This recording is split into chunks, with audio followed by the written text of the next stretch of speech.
YouTube stream doesn't have the swearing thing anymore. Like, you're allowed to swear at the beginning of your YouTube stream now. So maybe I could just start summoning them right away. You know what I mean? Like, since they removed that requirement and that, like... Yeah, maybe. The YouTube stream is working now. If anybody wants to click the link in chat and say hi, drop a lurk or a like over there, that'd be super awesome now. All right, let me, give me those aliens. Gimme! I need them.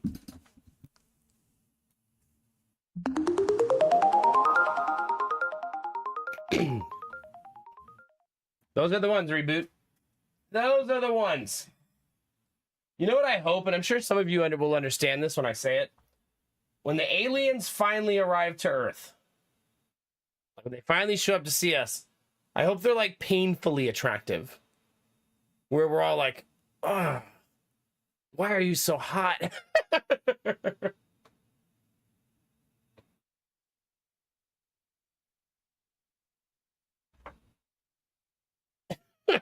Like, just ridiculously attractive. Oh, I've been looking at too much Rule 34. Anyway. It's fine. Yeah. Oh, is that what it is, Kinamar? Yeah. All right, aliens are summoned. Those are now online. Chaos, how are you feeling, baby? Good to see you today. Okay, I haven't caught up on Discord yet. I'm sorry, I'm very sleepy. I'm way behind. Not bad. Got murdered by the Crimson Curse today at GD2. Great times. Oh gosh. It's relentless. Relentless, buddy. I'm glad you toughed it out though. Yeah. A couple things of minor inflammation and took a couple biopsies. That will be a week or so out. Okay, you kind of assumed that last night that might happen. So yeah. Okay. Hopefully nothing comes of it. Chaos hitting me with 5 gifted subs. How dare you? How dare you? Thank you, Chaos. It's very nice of you. You have gifted 79 subs, and our subtotal is 578. Almost the harmonious. Yeah. Thank you very much, buddy. I appreciate it. I'm feeling like poop, but good news is my dad had his surgery today, and so far so good. The small amount of time he was awake after the surgery, he was able to move all the things he's supposed to be able to move. Good. Good. I'm glad they finally decided on a surgery, first of all. Second off, I'm glad it went well, Belf. Heck yeah, dude. Hopefully this is a big one for him, and it ends up solving a lot of problems.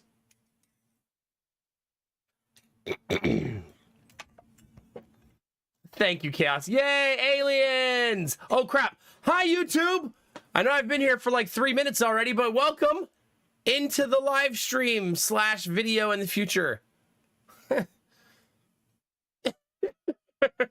Professional YouTuber, by the way. I'm a YouTube partner for like a whole year now, chat, okay? In case you forgot. They're gonna send my plaque over for okayest YouTuber ever pretty soon. Pretty soon. I know, Angela, I guess that's true. Painfully attractive is opening up a very dangerous conversation. Gonna slay some vampires? Yes. Yes, I am. Omnivorous. How are you? I had to remember what I was doing today. Yeah. For another month or so recovering, so we'll see if anything else comes up in that time. Okay. Oh, a month. Jesus. But yeah, hopefully. The nice thing about him being there for a month, Belf, is I feel like for you, there's probably less stress knowing that like he's tied to machines. They're always tracking him, keeping an eye on him, and he's got access to immediate medical attention if anything goes wrong. In some ways, I feel like that's mentally reassuring. That helped me a lot when Lady Mac had the baby. Like, knowing that she was there every day, being monitored, and everything was okay. You know? It's the same peace I get about the baby being in the NICU. Right? Now that the baby's home, I'm always like, are you breathing, baby? Breathe, you idiot! Stop holding your breath for no reason! What are you doing, baby? Yeah.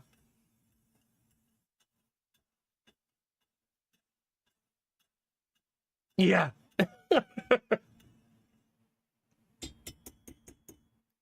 It is. I assume Belfie lives in a city that doesn't have the best hospital care.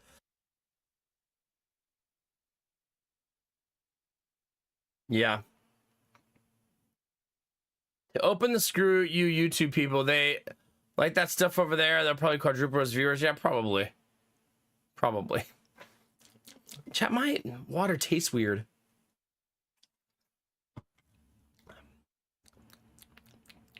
I think it's because I changed the water filter in the fridge today. I emptied the jug that it fills up automatically in the fridge. Our fridge has like a water pitcher that it autofills. I emptied it like 8 times. And it still has a bit of a taste to it.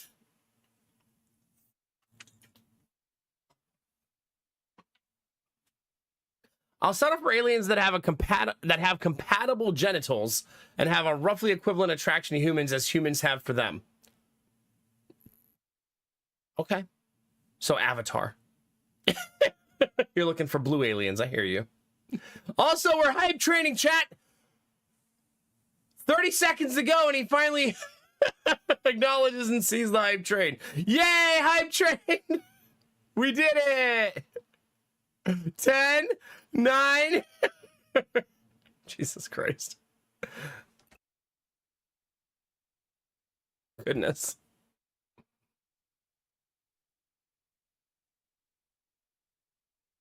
Oh God, Belf, yeah. Yeah? Wait, how did the hype train go up right there? Oh, there it is. I was like, how did that even happen?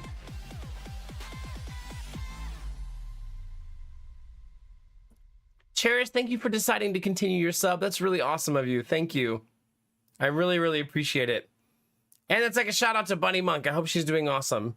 She's going through a recovery program right now. So more like a residency. So hopefully she's doing awesome. I think her screen time and internet time is going to be very limited in that time.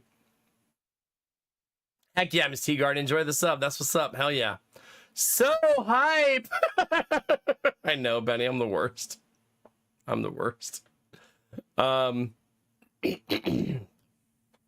What is this? A pondering frog.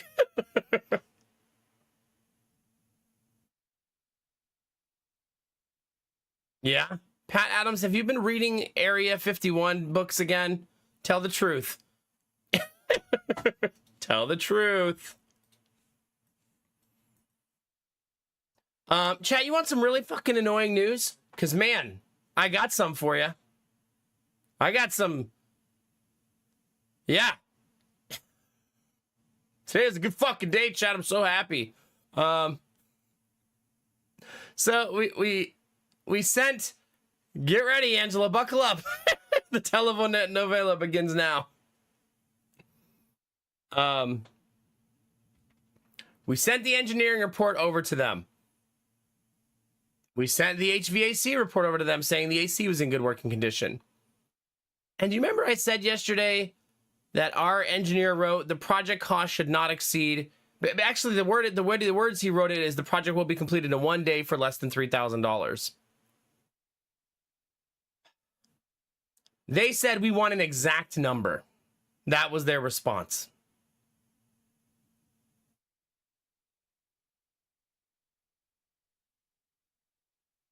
And then they said we thought that a carpentry crew would give the quote. So we would like you to have a carpentry crew give the quote. Then why didn't you fucking ask for that?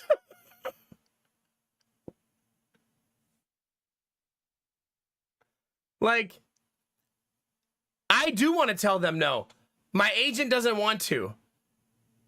Which is even more frustrating. Right?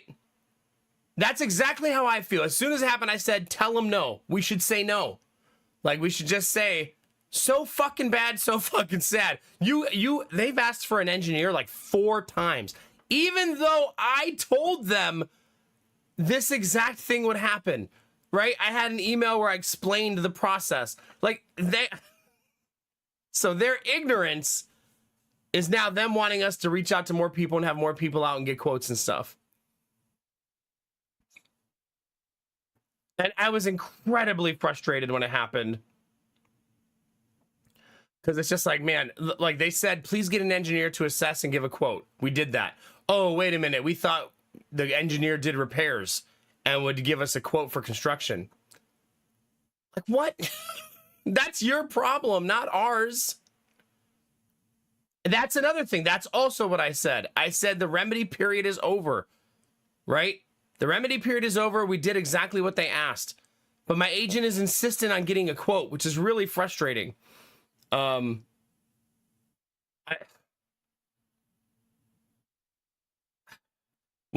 of the worst things we did in this house buying process was using an agent who's brand new, because holy shit, has it been exhausting. Yeah.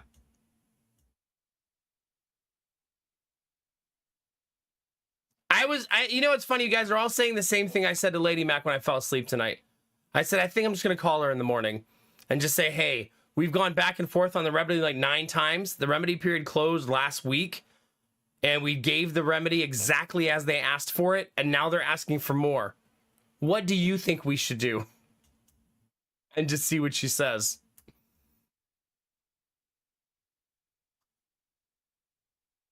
Yeah, that's what I mean. I don't know. It's frustrating. Yeah, I mean, not only did we complete everything they asked for in the remedy, we let them modify the remedy like 3 times, and we did like 6 things they didn't ask for. And they still want more. Like, come on. We're 18 days away. We close in 18 days. Like, come on, man. Like, what the fuck, man?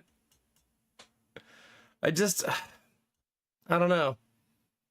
I don't know. It's just like the audacity of some people, right? Because their response said something along the lines of, we didn't want a ballpark figure, we wanted a specific figure.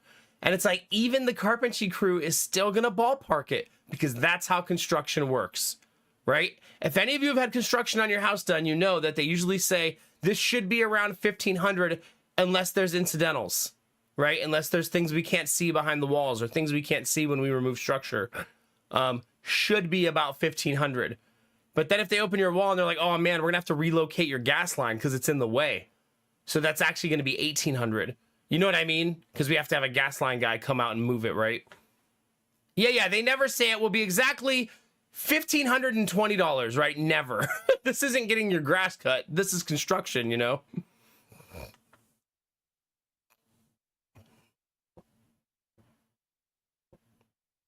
Yeah, pretty much, Belf. Exactly that, yeah. I mean, maybe. Lady Mac said it's almost like they're upset that it wasn't more expensive. That's what Lady Mac said. That's what she said, Dizzy. Like, they wanted it to be like, oh, this will be $20,000 to fix. But then when it turned out to be less than 3,000, like, maybe they don't intend to have it fixed and they're trying to get money off the house, right? Maybe they don't, because it's not that big of a deal. And it even says that in the engineering report. He says there's no immediate concerns to the structure. So maybe they're like, oh, but if we can get a quote for 7,000, then they'll have to give us $4,000. Like, I don't know. Maybe they're hoping that's what happens. Yeah. I don't think so, Benny. No. I think they're random people. I think he's just inexperienced. And he doesn't understand that at some point in this process, you have to start saying, no, I'm sorry, my clients have fulfilled remedy, and the remedy period is now closed, and they gave your people exactly what they asked for. And your people, the buyers got to clarify what they wanted 4 times. 4 times of back and forth, you know what I mean? It's like, come on, man. I don't know. It's very frustrating. So now my agent is talking to his carpenter, and he goes, he'll have me a quote by the end of the day. Guess what didn't fucking happen? We didn't get a quote by the end of the day. And then I texted him at 8:30 at night and said, so, does the carpenter have any questions, or is the quote coming in late? And he goes, oh, he said he can't give me a quote. He referred me to someone else. I bet it's a fucking engineer. That's what I bet it is. No kidding. I mean, I might call her in the morning. I might call his boss in the morning. You know what I mean? Just to say, like, hey, I know you said to follow up with you if I ever had any questions or needed anything. She did say that. She said, call me anytime. I'm available whenever you need me. And just say, like, hey, I'm just getting a little nervous. We're 18 days away from close, and Remedy keeps going back and forth. And we're still giving them things even though Remedy's over. And I don't think we should be. I sent a whole plan. I'll read it to you, chat. Here. I'll read you what I sent my agent, and I told him that I think we should do. Just so you understand, like, you can tell me if I'm being unreasonable. I said, this is making me realize that the remedy period is long over. Do we have their earnest money? And he said, yes, they deposited their earnest money. If you don't know what earnest money is, when you buy a house, you offer cash so that if you back out, the seller gets to keep the cash. It's a way to show your commitment to buying. So we have $1,000, which is fine, but it's not like I'd rather buy the new house than get $1,000. And then I said, maybe we should still give the agent a call. We fulfilled remedy exactly as asked. Also, they stated they wanted to own the repairs, not that they wanted us to do it. They also don't have to pay the $475 for an engineer and get the consultation for free when they hire their construction crew. And then he didn't respond for 5 hours. And I said, any update on either front? And he said, no update. I'm just going to get the quote. And I said, I'm guessing they're going to will ask us to do more after that. That's what I said. Like, I bet they'll say, like, okay, just have them do the work then. Like, where's it going to end, right? And then he said, hoping for the best here, which enraged me. We're not. Like, what the fuck, man? I said, we are too, but this feels like a dead end. Yeah. Remember, last time we talked to his boss, we sold our house 5 days later. So I bet she'll immediately be like, tell them they fulfilled remedy already and we're good to go. Right? At the end of the day, if the buyers are thinking the quote will come back over $3,000, the engineer's not going to be like way off. He's an engineer, right? It's not like the quote's going to come back and they're going to get a construction crew that's like, oh, it's going to be $30,000. You know what I mean? He's an engineer who does this for a living. It's not like he has no idea what things cost, right? I don't know. Yeah, I don't know. You know what we should do, chat? We should be petty. I should call a construction crew and use the consultation from the engineer so that they then have to pay an engineer. So that it'll be they'll be like, oh, can we still talk to that engineer? And like, no, sorry, we actually used the consultation when you asked us to have a construction crew out. Sorry, you're on your own from here. That's, you know, Bell, a lot of you guys are saying what Lady Mac said to me. Why would they not trust a third-party engineer that we hired? Why would they think that the number he's giving is not accurate? Like, he's in cahoots with us? Like why would they not trust it? Why do they think that something's wrong with his quote? It's just so asinine. Like we're trying to trick them by getting an engineer and giving him... I mean, also, how many engineers will stake their career for $500? You know what I mean? Could you imagine the trouble he'd get in if he was just taking money and lying about houses and then they like collapsed or something? You know what I mean? He's also rich. Like, what? He's an engineer. He's been an engineer for 25 years. Like, he's rich. He doesn't need... He told me he didn't want to come and waste time when I asked him to come out.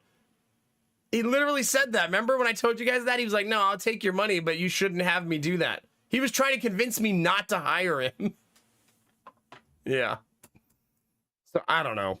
I feel like we're going to do this, right? We're going to get a carpentry crew that's going to say, okay, we can do the work for $1,800, right? And then they're going to say, I think we need a second opinion to make sure that that's accurate. Like, I feel like there's going to be no end, right? At some point in the buying process, you have to say, this is it, right? You gave us remedy. We gave you what you asked for. It's time to go. I mean, they can still back out of the sale at any time, right? No, I'm going to call her tomorrow. I had already talked to Lady Mac about calling her, and I'm going to call her tomorrow and just ask her for advice. Ask for advice, you know what I mean?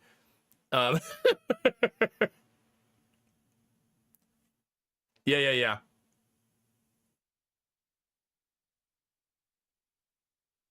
But we right now with 18 days to go, we should be thinking about how we're going to move, how we're going to pack, how we're going to get ready, not still doing remedy, right? It's ridiculous.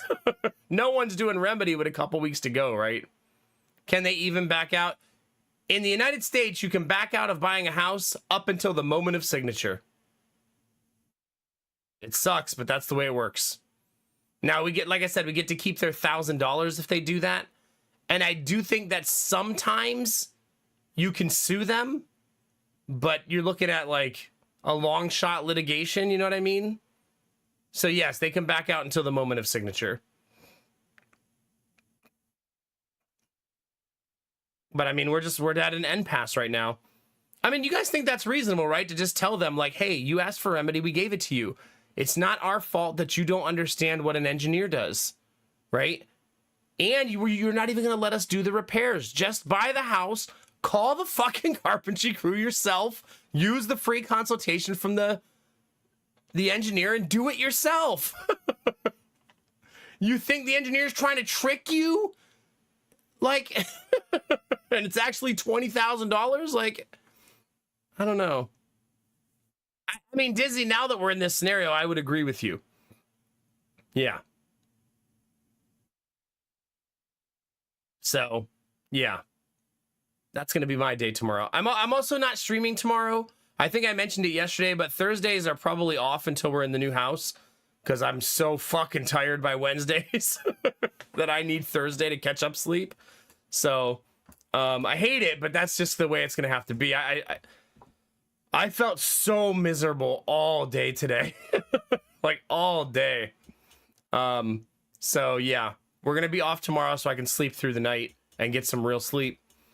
Because I also have to clean out the garage and start getting it ready and taking everything off the ceiling. I just want to start getting all that work done now. I don't want to be doing everything on October 6th. You know what I mean? It's time to start prepping and getting things ready for the move, which is what you're supposed to be doing with 18 fucking days to go. You know what's funny? They also move in 18 days. Like, they also move soon, right? The buyers, well, they move in 23 days. They move 5 days after us. But still, you get the idea. Like, they're also about to move.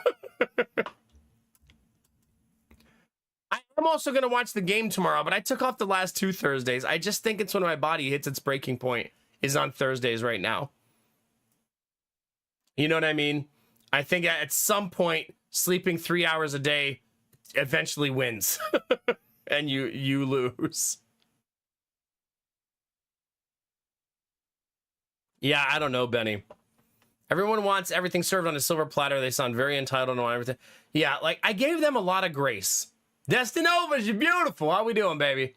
I gave the people buying our house a lot of grace. They're a young couple in their lower 20s with a baby, first-time home buyers. So we gave them a lot of grace, right? We redid the remedy multiple times. We were very accommodating with offers and times. And I've been getting quotes within like days of them requesting them, which is not easy to do. But now we're at a point where it's like, it's time to stop, right? It's time to stop. You know, at some point. Yeah. I will, Benny. Yeah. I'm not responding directly, Benny, but yeah. No, that was a different group, Akira. That's not who bought our house. What do they want now? We gave them the quote from the engineer like they requested. They requested that engineer, professional engineer, like 4 times, by the way. And you know why? I'm guessing it's because the inspector kept saying it has to be an engineer. That inspector who didn't know what the fuck he was doing. I guarantee he kept saying it's got to be an engineer. Make sure it's an engineer. Now they want a carpentry crew to do the quote instead.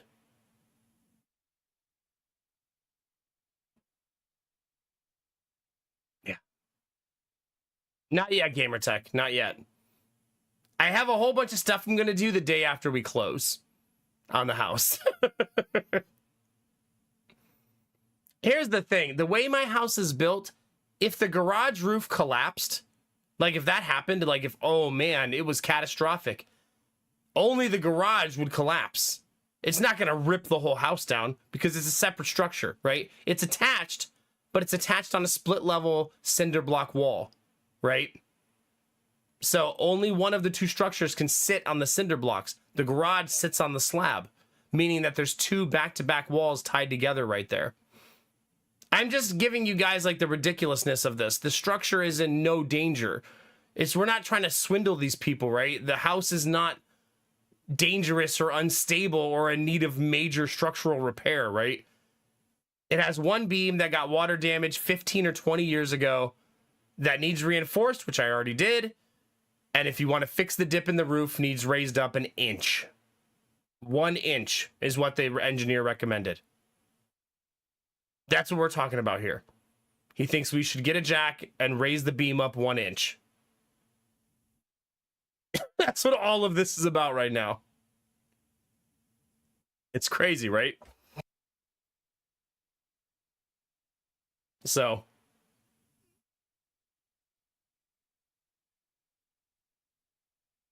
No, don't get me wrong, Destinovas. Lifting a roof 1 inch is no easy task, right? It's heavy. But you could also just not do it. They don't have to spend the money to do it. He said in the report, this is not an imminent concern. Like, he wrote it right in the engineering report that this is not a structural imminent concern, right? He said, long term, if you'd like to fix the valley in your roof, then you should do this, and explained it. Oh yeah, Destinovas might not be talking about roofs. That's true. Sorry, I'm very focused. Shut up. Goodness. So, I don't know. We'll see how tomorrow goes. It's just getting really exhausting. I also knew his carpenter wasn't going to give him a quote, chat. You know why?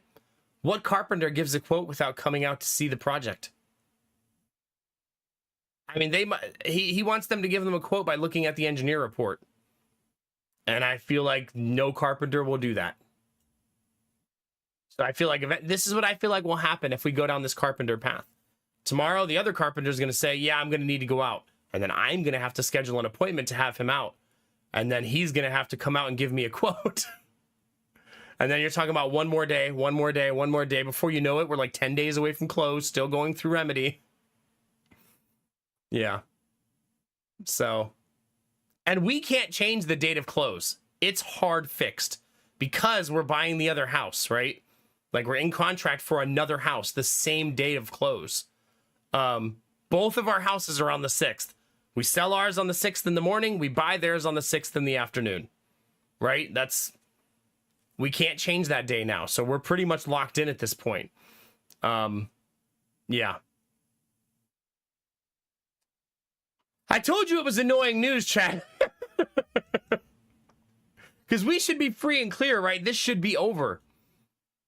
I feel like a seasoned agent. Like, if we had an agent who's been an agent for 10, 20 years, when the other agent would have said, hey, they would like another request, another quote done, I feel like a seasoned agent wouldn't even have brought that to us. Would have just said, oh, I'm sorry, remedy's already completed and the remedy period is closed. They gave you exactly what you asked for in remedy.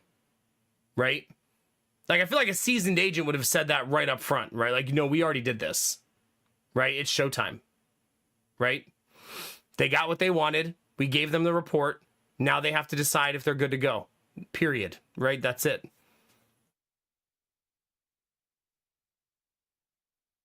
Yeah, maybe Dizzy. I don't know. But I mean, like, do you think they're doing all this and they don't want to buy the house? You know what I mean? I feel like they do want to buy the house. They did pay the earnest money. They did all this stuff. I know, but if they have cold feet, they could just walk away now. Why drag it out on us like this? Like, they could just walk.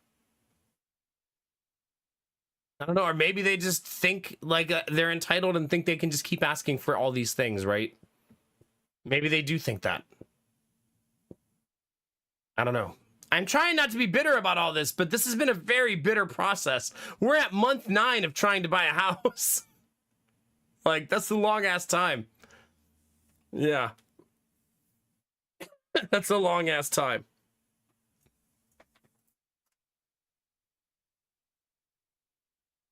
I agree with that, Dizzy. That's what I was saying. Like, a seasoned agent would have gone through that with the other agent and said, hey, listen, we dropped the price $4,000. We did remedy multiple times for you. We gave you 6 extra remedy items. And we just came out $600 for both of the things you asked for in remedy. Like, it's the remedy period closed last week. There is no more remedy period, right? Lady Mac has developed and delivered a whole entire human before you sold your house. Lady Mac made a human being in that time.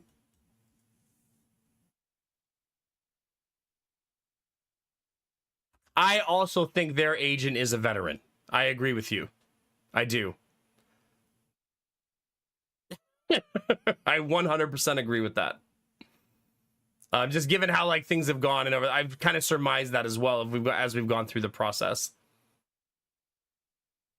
But I do think that my agent's boss is a seasoned agent who's been doing this a long time. She runs her own agency, and if you check her Facebook page, she has 5 agents working under her. So she is running a full-on real estate business. You know what I mean? That's what I think too. She'll guide the ship home too. And if my agent gets pissy or angry about it, so bad, so sad. You're still going to make your $25,000. It is what it is, man. Like, hopefully you learn some lessons and get better at this, because you also can't be having days like this where we're like getting bad news that it's not working out, and then you're not responding to texts or answering phone calls for 5 hours and then 8 hours and then 10 hours. And then before you know, it's 8:30 at night. You know what I mean? So, yeah. We'll talk to her and see what she says. I'm kind of excited to talk to her. She was lovely to talk to the first time. Like, she sounded like a real estate agent.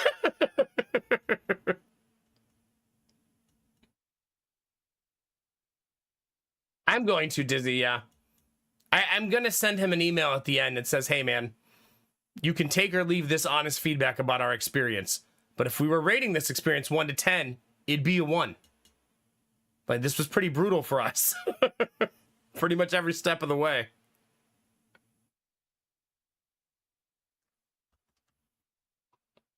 Yeah.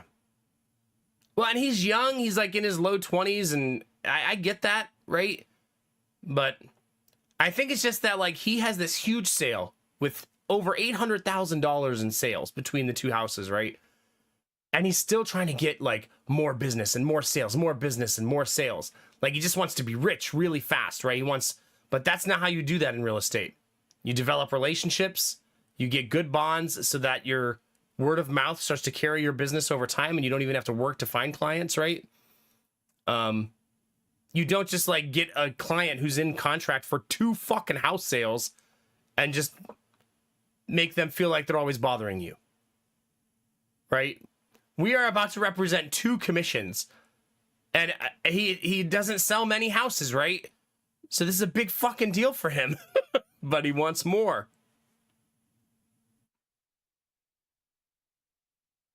I would agree with that, Benny, because sometimes you just have to look at a text and go, no, quick response, done, right? Yeah.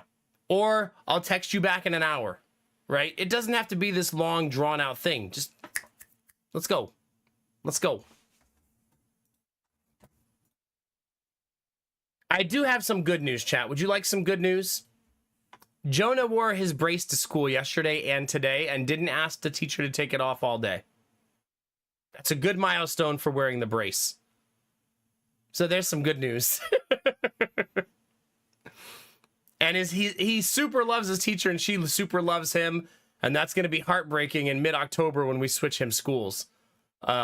He's 4 years old, so I'm sure he'll be fine, but it still sucks because she's been really supportive and really nice. But I got to remind myself, it's not like the other school is going to be filled with shitty teachers, right? Like, it should also be filled with good teachers. So, yeah.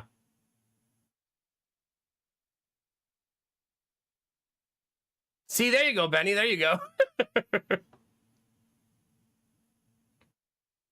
Would you ask the school for a school bus before you pull them out? Well, I don't think they would bus 40 minutes away, Dizzy.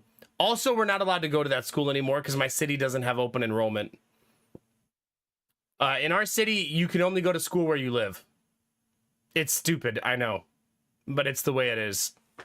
It's a common problem in the United States when the inner city schools are bad that all the suburb schools have closed enrollment. It's a really common shitty thing that happens in the United States. So if you live in the inner city, because that's the only place you can afford to live, you're not allowed to take your kids to a nice school in a neighboring suburb. You have to move there and buy a house there. Yeah, that feels like a sarcastic question, Procura.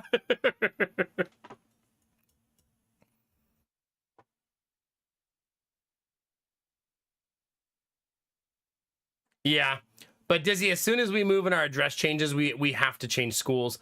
We could just not tell them and wait and see how long they figure it out. But remember, it's a long drive from the new house. And it's all highway to make that drive in that time. So I really don't want to do that. The new school is 7 minutes from the new house. I like that a lot better. And the new school might offer a bus, right? So there might be a bus at the new school. They have the same exact rule. You have to be on an IEP to get bus service. So we'll see. If they deny him for the IEP the same way the other school did, then, which I'm not even upset that they denied him for the IEP. Like, it's fine. He doesn't really, it's fine. It is what it is, right? Like, it's okay. Lady Mac did let me know yesterday that if I go to the school during rush hour, though, the 7-minute drive will go to 11 minutes. I was like, babe, don't tell me stuff like that. Just let me live in my little happiness bubble. Why are you sharing that kind of information with me? Just keep that stuff a secret. Yeah, good times. Good times.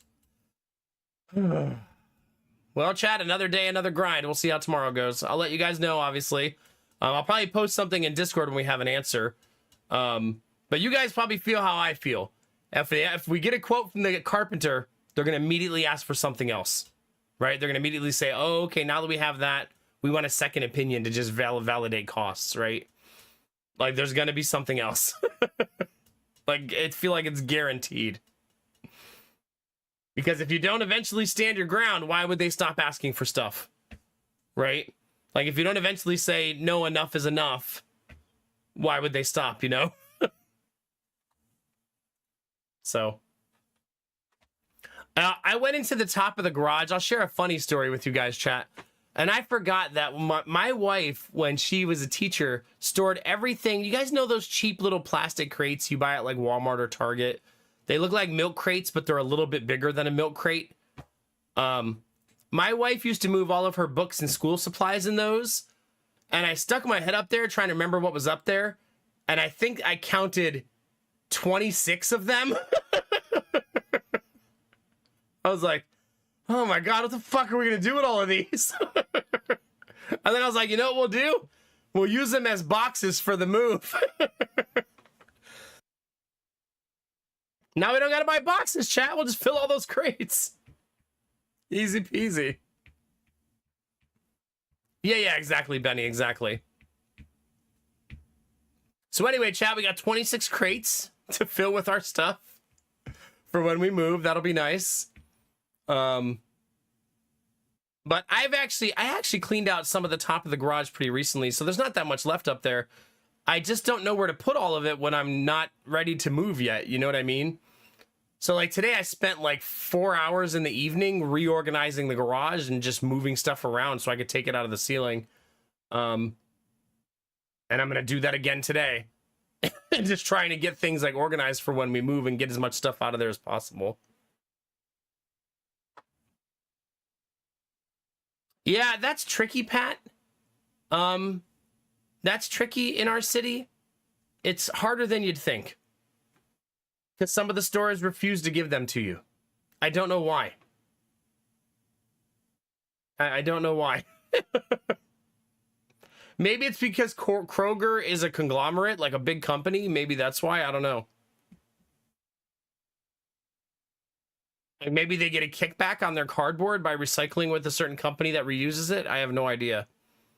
Like maybe they have some deal why they don't want people to take their boxes. But I mean, between 26 crates, I've been saving all of our Amazon boxes from our deliveries. So I have a bunch of boxes from Amazon, and then I have a bunch of totes. I think we're fine. I think right now we already have enough storage to pack everything. Yeah, I think we're good to go. No worries. But it's really hard to move forward though, right? I want to schedule the pod to be delivered and schedule the move and stuff. But since we're still in Remedy, I've been so nervous to book those things because they back out. I'm going to lose non-refundable deposits and I'm going to like have to cancel all this stuff and like, and we're still in Remedy. So it's really difficult. Yeah.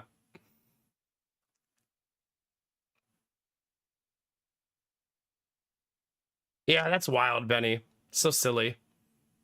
So they probably just said, nah, enough is enough, right? So, but I think we're okay. Oh, there's that first yawn of the night. There it is, chat. We got there. You guys want to play some video games? What do you think, chat? Now that we're done with the annoying news. The annoying news of the day. I'm at this point. Do you guys remember? I've played video games before that have a stupid puzzle. Not a fun, interesting puzzle, but a stupid one. Right? And when you finish it, you don't even feel happy. You're just glad it's over. That's how I'm going to feel about buying the new house. There's going to be no joy when we get to the finish line. I'm just like, ah, oh, thank fucking God. Yeah. Are you, Phoenix? All right. I'm down. I could probably fall asleep within 5 minutes. Pretty easily. The run last night was smooth sailing so far. I don't think I made it to the inn we're aiming for, Belf, that has all of the trainer already leveled up, but I think we're one section away.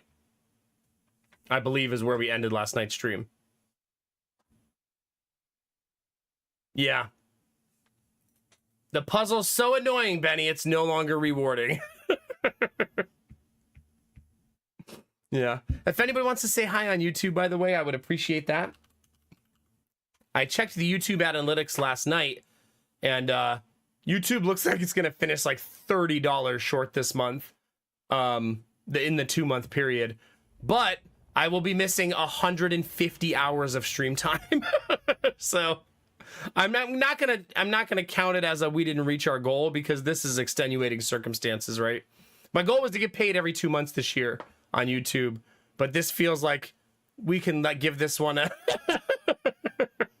a pass, right? But if any of you want to click that link and drop a lurk or a like or a comment over there, that'd be awesome to help keep it growing. No, Belf? Yeah, I know that feeling, believe me. Here's how tired I was tonight, Belf. I fell asleep and didn't realize that Jonah, who was laying right next to me, got out of bed and got into mischief in the room 5 feet away from me. Lady Mac came in and goes, "What are you doing?" And I was like, "Is he doing something bad?" And she was like, "Yes." I was like, "Oh, sorry, I was already knocked out." Yeah. Samir is here. Hi, Samir. How we doing? Benny will also serenade you on YouTube if you're ready for that. Yeah. Yeah, a boss that takes too many tries will also have that feeling, yeah. All right, chat, our kingdoms.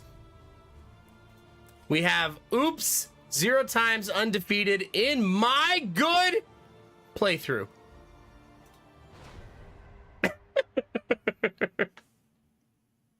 Let's do it. What was he doing? I think he was shoving candy in toys. I think he was like shoving fruit snacks inside of the turtle van. So that we can find that like a month later and it's congealed into a gelatinous blob. Belf, you're a little stressed there, buddy.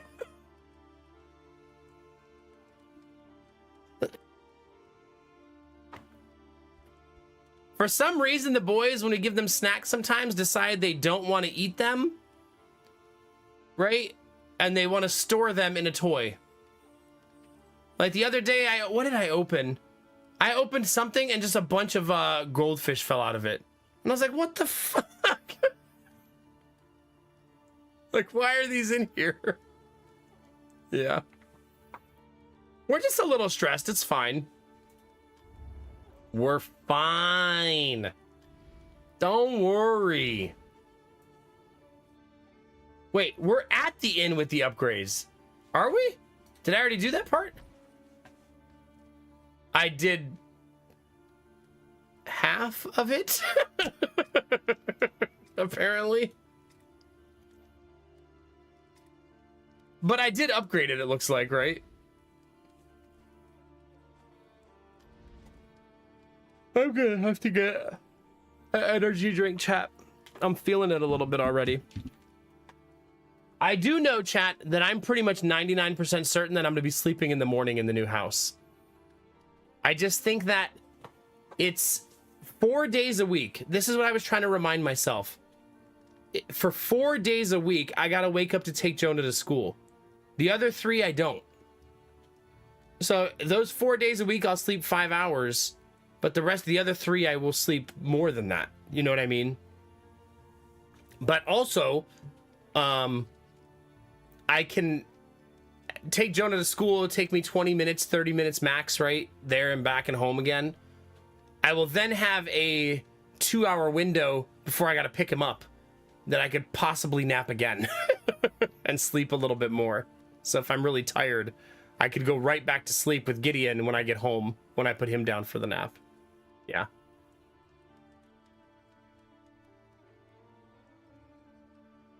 That sounds about right, Kinamara, yeah. That sounds like me. Samir is here. Everybody hop inside of Samir, by the way. He's open for business. If you're looking for a ride, chat, he'll give you one. All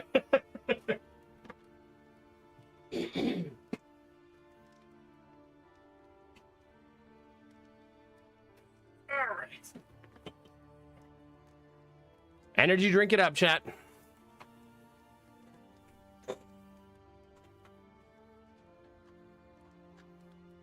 Okay.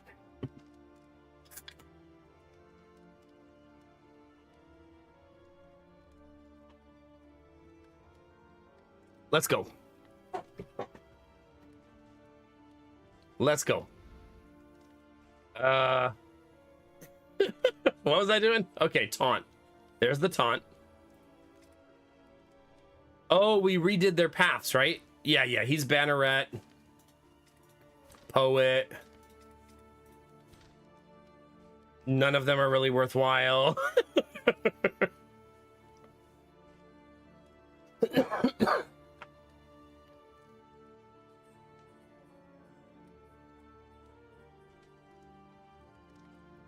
I wish this was a better tree. It just feels so crappy.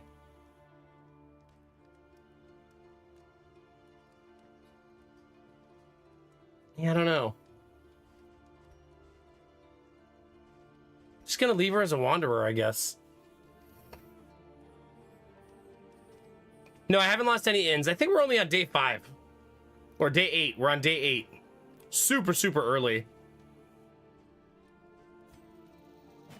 I think I should do this, chat, simply because it's more fun. Right? I'm gonna level her up literally just because it's way more fun that way. You know what I mean? All of those upgrades I just did are about having fun. Let's do that, chat, right?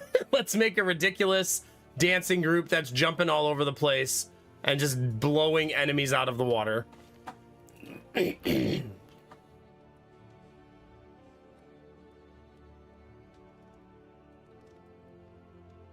Nice, Kinamara. That's amazing. So amazing. No easy task. Good for you. Heck yeah. Something to ease the rigors of the road.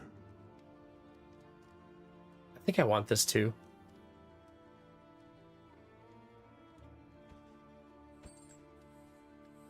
I would like to ease the rigors of the road.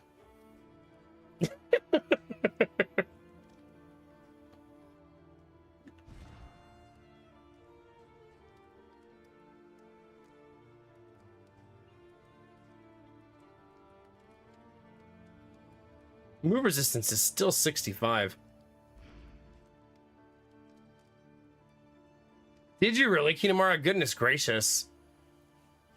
Well, hopefully you're feeling strong and healthy. Like, heck yeah.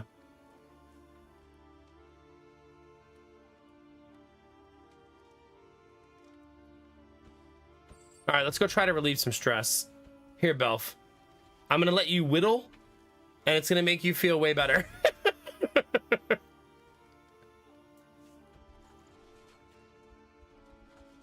Admiral Brocoat has a head injury, though.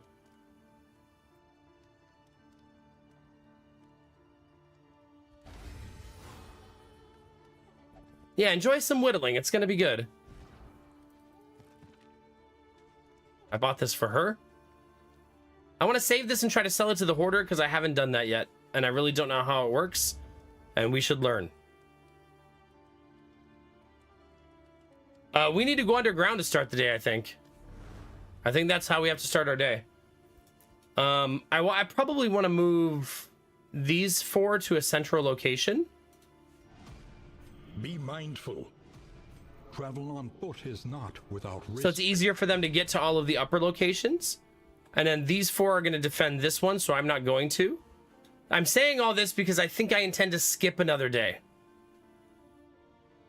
You think you can only sell to hoarder in confession mode? Oh, that might be true. That might be true, yeah.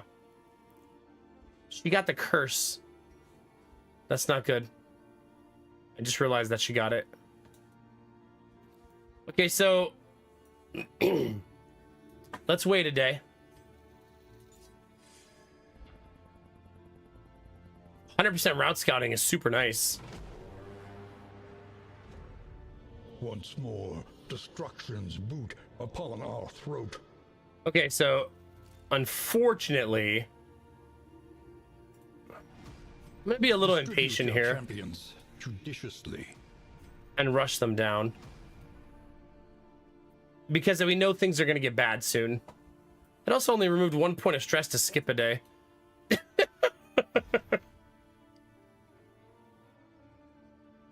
once more into the earth. All right, chat, we're going in the sluice to get some juice.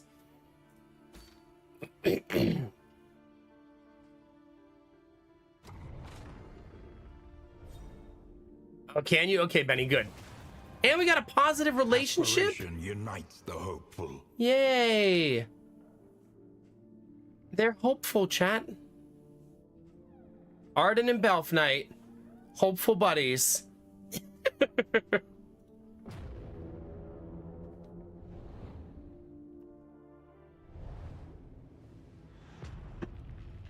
I could use some hopefulness right now, chat, so I'll take it.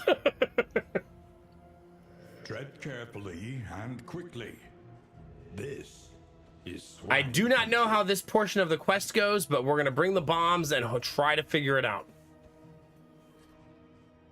Venture underground and return with your findings on the burgeoning cocoons there. Heave these fire bombs over the infernal hives to burn them out of your path.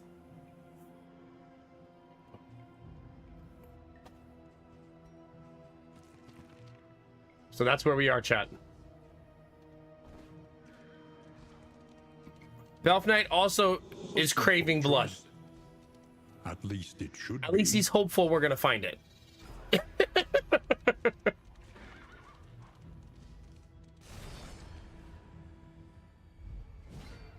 Okay, that looks promising.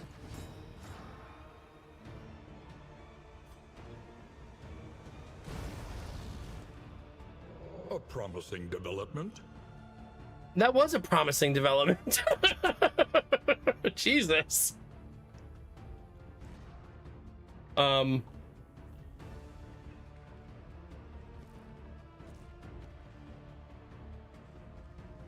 I can't see the item I just picked up, though. Also, my team is now out of order. I gotta remember that.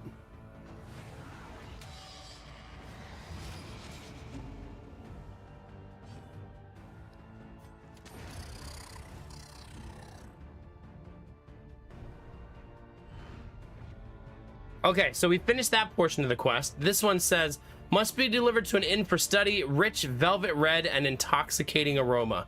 Do not drink it, Belf. Okay, we need this.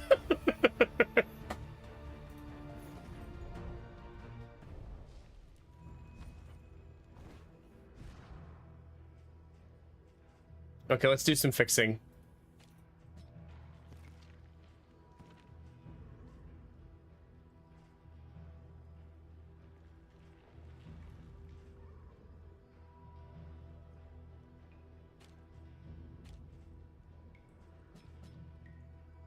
Okay, that's done. Don't need that. It's actually not a throw and dagger game, right? It's more of a that kind of game for her. Arden wants to stab people. She doesn't want to mess around, okay? She doesn't want to deal with your nonsense, chat, okay? She wants stabby stab.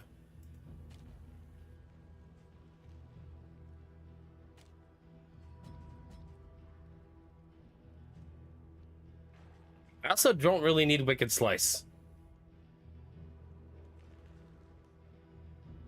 So I think I could get rid of that pretty soon as well. Okay, so then Bro Code goes up front. Arden goes in the 3 position. I think that's our new build. Okay.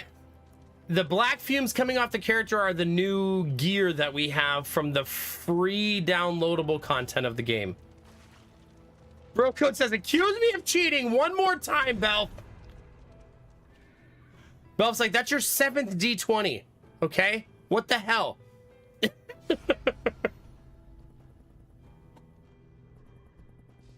We'll take a trinket. Amidst the spoils, an artifact of unparalleled power. A random ally when healed.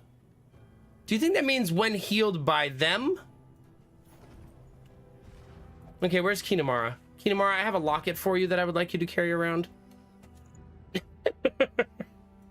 You're not gonna carry a heart-shaped locket? She's the only one healing people, so... I guess I could give somebody that. This.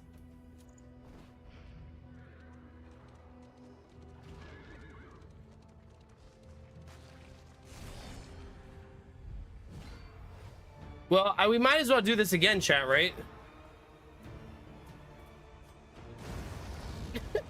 Bye! Hey, that was an achievement! Greater threats await those who dare.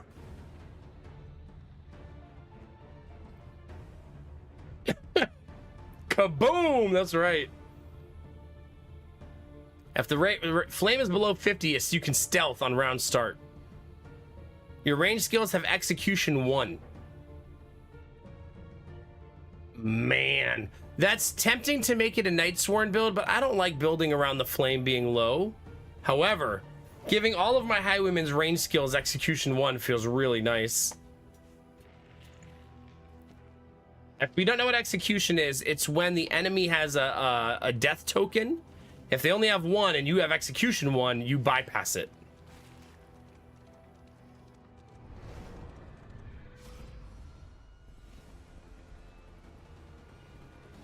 All right, which of those 2 people? So you want it to be her?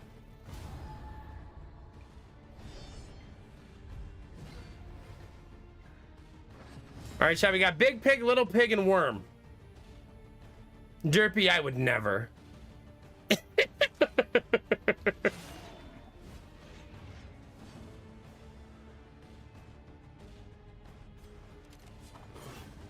gonna be a rough first turn. And carelessness, hallmarks of the unprepared. I have a stress heal?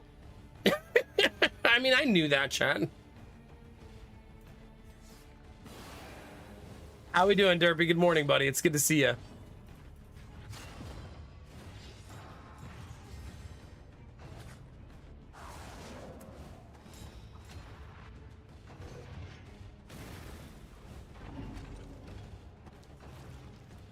Kind of forgot that guy was gonna stealth.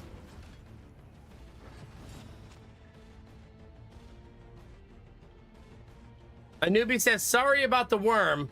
I'm buried underneath it in the dirt. Okay. That's a visual I didn't need today, okay?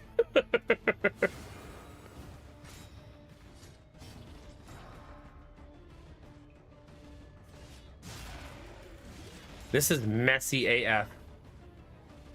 That stealth really freaking hurts.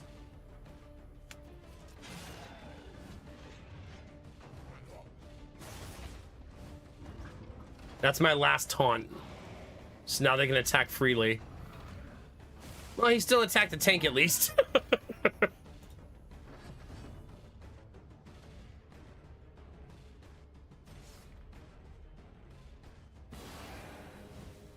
I love the Crusader support skills. They're so effing good.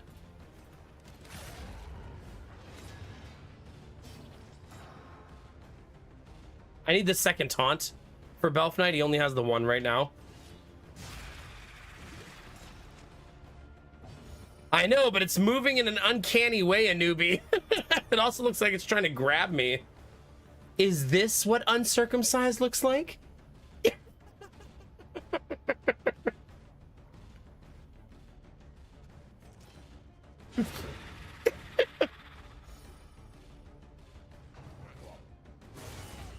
Ouch.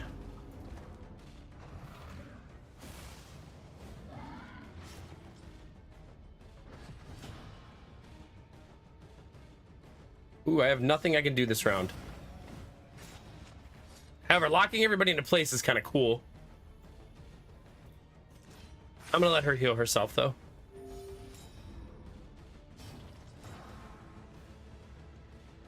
That taunt has such a long cooldown. That's why you gotta get circumcised, otherwise you grow teeth on your alligator penis. Hate how good of a joke that is.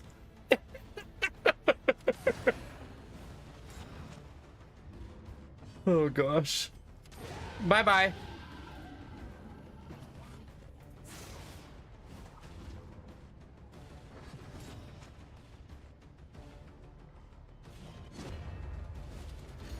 Even if you miss the purge, it still deletes the corpse. That's awesome. Jeez, calm down, Admiral Brocode. All right. Not bad. Action. That is a layered joke. Thank you and good night. Slams the door in chat's face. No one's really doing any debuffing on this team.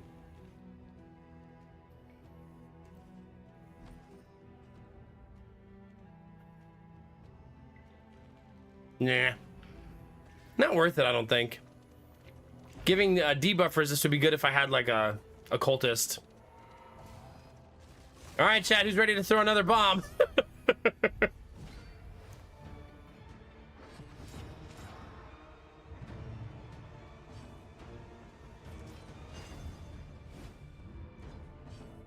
Uh-oh.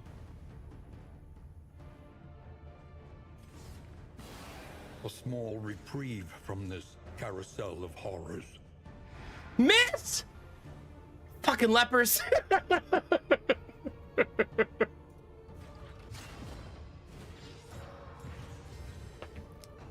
Belf Knight, I did not want you to do a no-look shot. Just throw it normal. He's like, look, everyone, watch.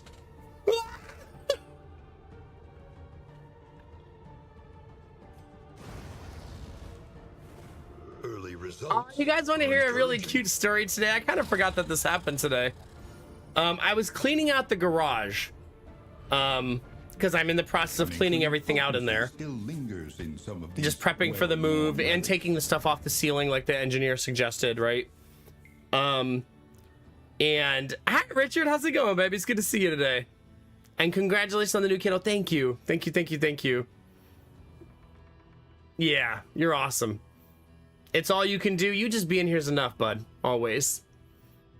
When I was cleaning out the garage, chat, I found a bin, like it's like one of those like canvas bags filled with balls from when Lady Mac worked in elementary school. And at the bottom of the bag, all of the balls were like brand new. So I took all the ones that were in really bad shape and I threw them in the trash. And then I went and got my pump in the house, and all the ones that were brand new I filled up. It ended up being 4 basketballs, 3 footballs, no soccer balls. Sorry, you're up. There was 1 soccer ball, but that thing was toast. And then I put them all in my driveway, and I said, if some kids walk by, I'll offer them the balls and see if they want them, right?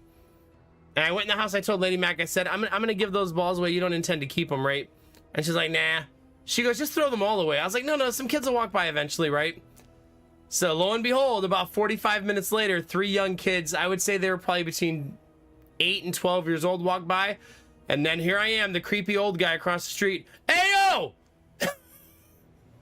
You kids want a basketball? But the one young boy got excited right away. He was like, yes!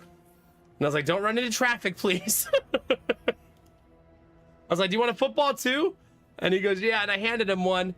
And then he did the most 10-year-old kid thing ever. I handed him the ball and he goes, can I have the yellow one too? I gave you 2 and you asked me for a 3rd one. But I was like, sure, I don't care. But it's just funny. Kids don't know they're being greedy. Can I have that one too? So then they all go back across the street, chat, right? I've given them 3 basketballs, 3 footballs. And they're all standing there trying to figure out how to carry everything because they all had slushies in their hands that they got from the gas station. So then I just took the whole bag and I said, hold on 1 second, I'll give you the whole bag. And I ran across the street and gave them the bag to put all the balls in. So that way they could carry their slushies in the bag at the same time. Yeah, that was a good bright spot in the day. That's a cool thing for if you're a little kid, right? Of having just someone saying, hey, you want a brand new basketball, right? Here you go. I was gonna throw the bag in the garbage anyways. I'm gonna be honest with you, Dizzy. It has seen better days.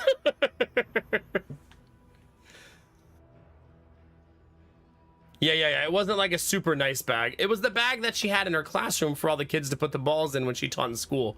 Remember, she taught in an inner city school where you had to supply things like basketballs and footballs because the school didn't. So when she went out on recess, she wanted to have things for them to do. So there's like a kickball in there. There was some soccer balls, footballs, basketballs. Just so when she went outside, she would just take the whole crate outside and all of them would have something to play with.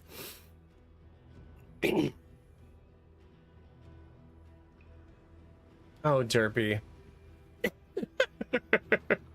You definitely went back in YouTube and got that, didn't you? Didn't you? So that was kind of a bright spot in the day. They were all very sweet and very, very thankful. It was a nice little moment. Sometimes it's the little things in life, chat. Oh, wait, this is a Churrigan's table. Oh. Okay. Kinda forgot what I was doing.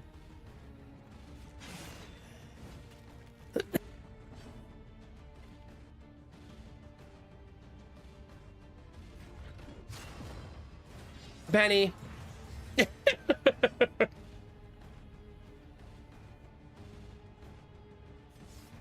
You inspire and cry for yourself? I guess so.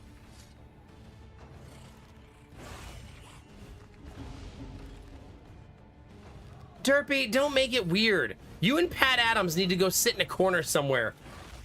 Sometimes I'm going to tell you dad stories that are just dad stories.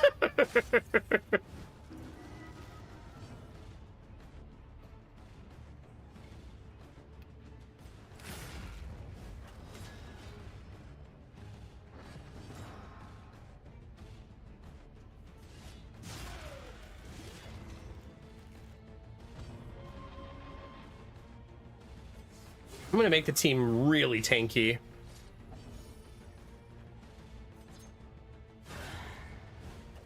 God, I love that skill. That looks so freaking cool. I get to shoot again.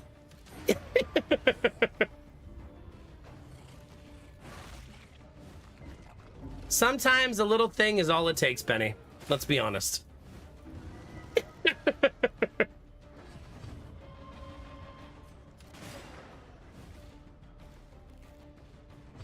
I wish I had an attack on him.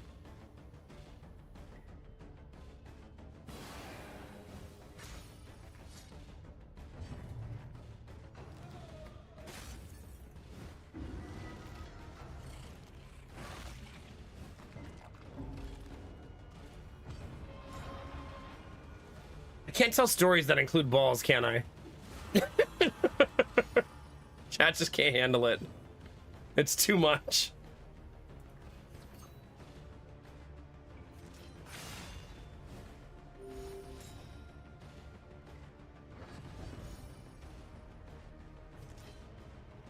Derpy has a quota to fill. It's true.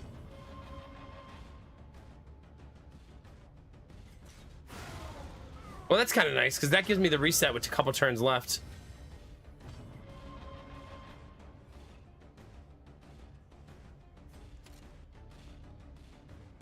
I believe the way you do this is you save the Churigan for last, if I remember right.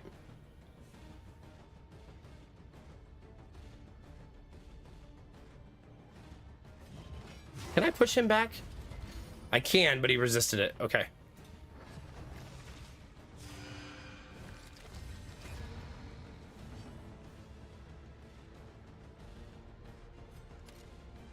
One down. Derpy changing the context of a quote, he would never. No, not Derpy.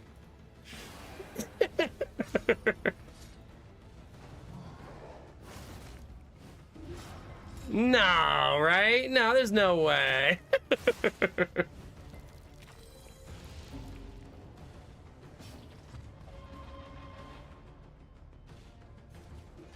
Oh, crap. I didn't realize I wasn't in heal range. Shit. That is not good.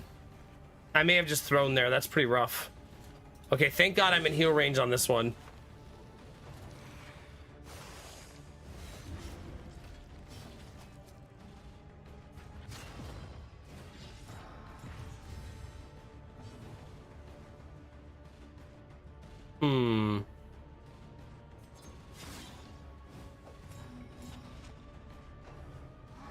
Well, it hurts stress-wise, but probably better for Belf not dying, you know?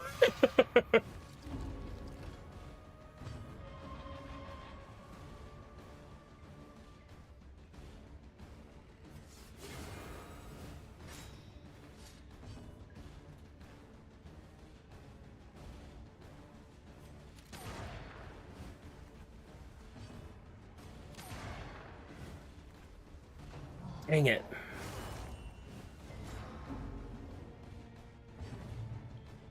My team is constantly dazed.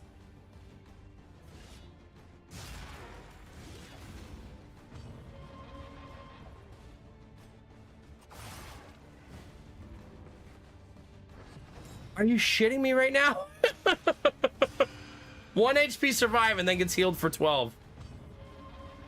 You gotta love it, chat.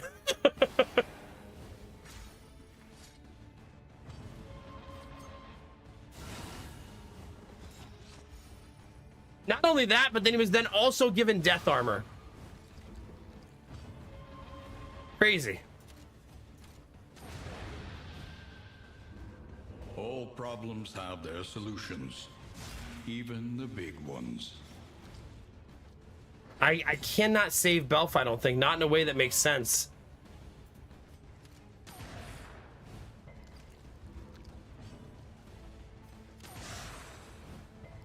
I wasted that solemnity and now I'm paying the consequences.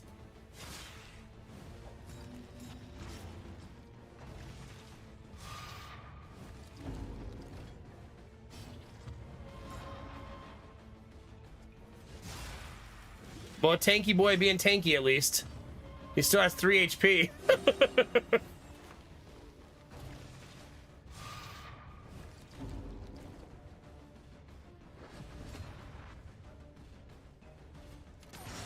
Double tap has been clutch though. Yeah. That double tap on Emerald Bro Code's been super clutch. The Wainwright awaits, eager to ply his trade. That's a really nice item. I'm probably going to put that on Belf.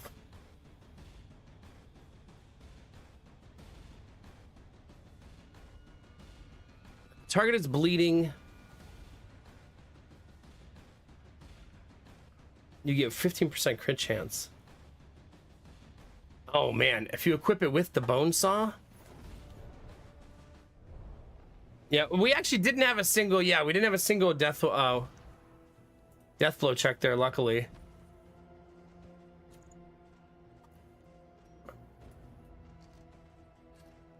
Yeah, that looks like a neat idea. Let's do it.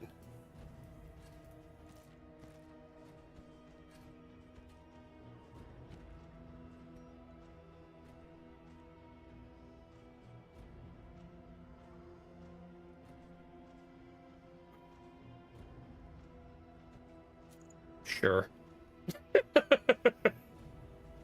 Our trinkets aren't very good.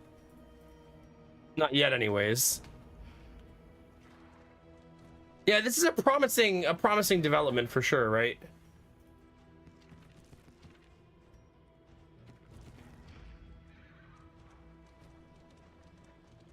I know, getting them both at the same time is pretty wild.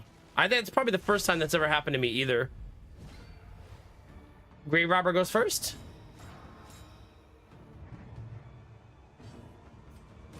Later, jerks.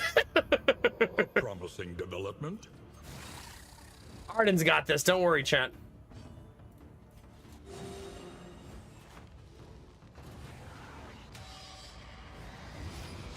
God, that stress.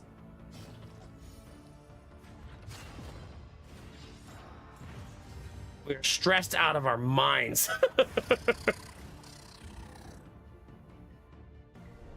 Okay, easy peasy though. You know, you could argue that when you're doing this particular map, that it's advantageous to try to farm as many of those bombs as you possibly can.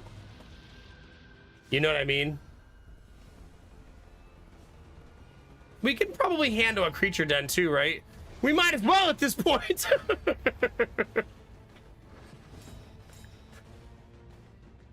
Let's get some positive virtues, chat, right? It's time.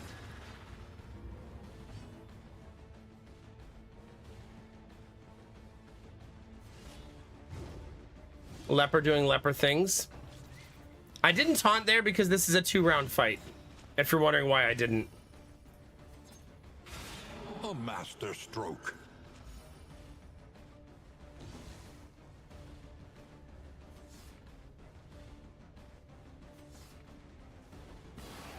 I should probably try to manage my stress at least a little. Ah.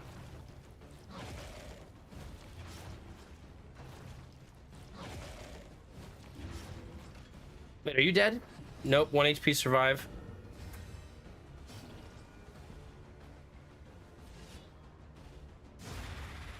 One down, chat. This is why double tap is so damn juicy. Move the token, kill them on the next shot. A simple variable, easily resolved. Jeez.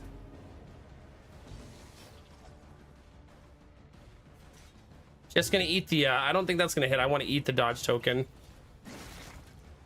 Whenever the fight is long like this, you feel like they have so many turns, you know? Like, why do they have so many turns? Because you're losing. That's why.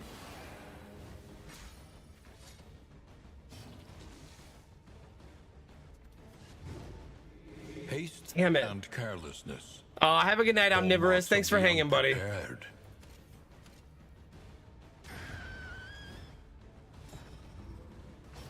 Crit. That is a lot of dots. We do not have dot removal. Oh my god. Oh my god.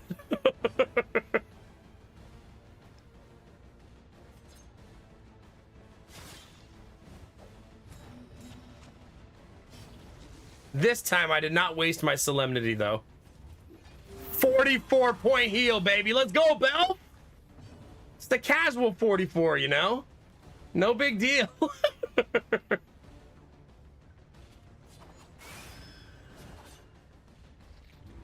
Casual, chat. Easy. I don't want to kill him now. I want him to die at the beginning of next round. The reason is then I'll summon the other enemies and have the rest of my turns.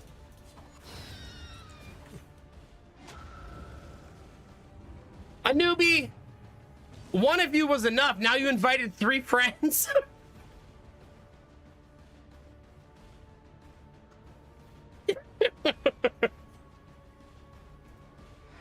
A miscalculation, perhaps. Jeez Louise.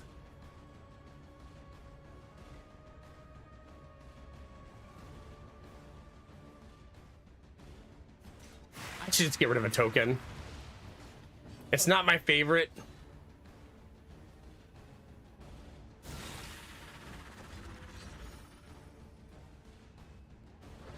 They all wanted to see how fun it is. Is that what it was?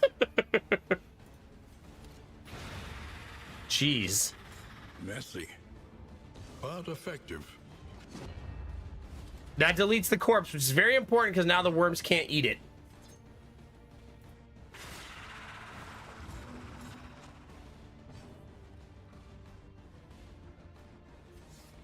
Derpy.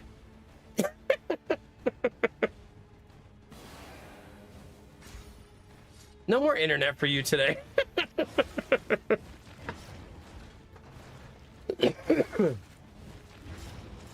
Oh, that's gonna hurt. Bell still has another solemnity though. Agony by accumulation.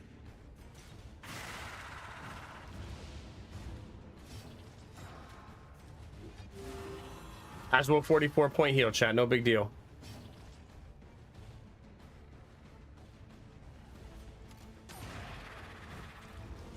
Again. Now eat the corpse. The work continues. Ah, fucking dazed, man. Oh man, that dazed hurt me so bad. Jeez.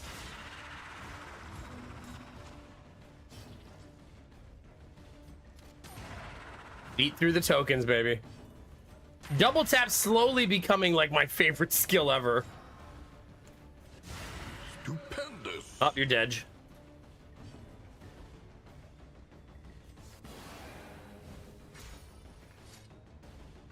Bad turn order though, because now he's gonna eat him.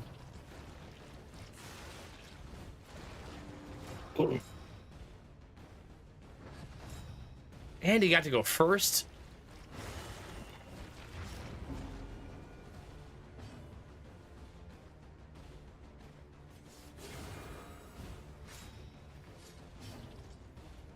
Okay, let's just get rid of tokens. All right, tokens are gone.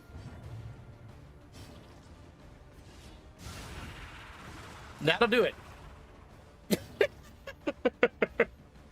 That will do it, chat. What a run this group has had. Cut down these nightmares and blaze the trail to your redemption. Well, team, your reward is a jar of slime goop.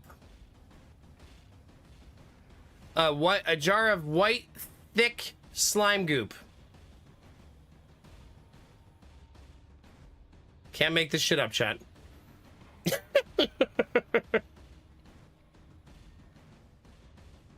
Bathing materials. Oh god. You know the worst part of all of this, chat? I'm glad the team is doing well, because you know what's waiting for us at the end is an immediate fight when we arrive at the inn. See? Right into the fire.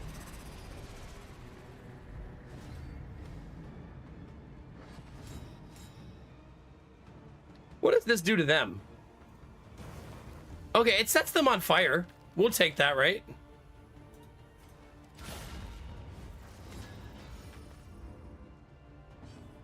We're definitely taunting on turn 1.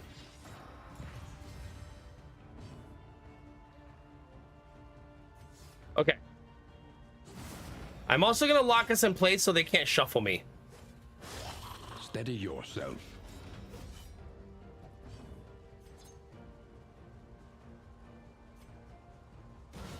A master stroke. I'm using the bombs because I want to get this fight over and be as clean as possible. You know what I mean?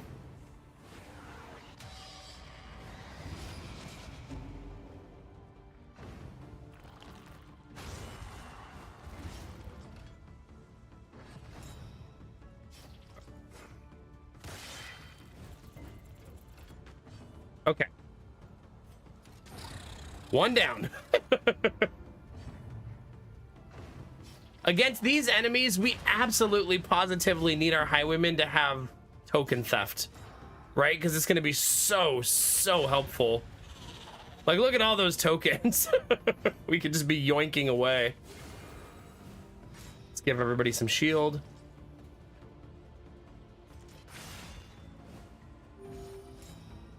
A little bit conservative, but it's okay. We rolled the first 3 turns here.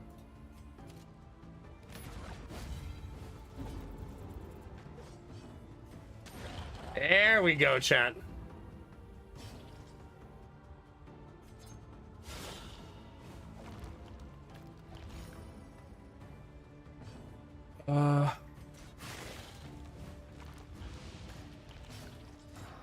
Dang it!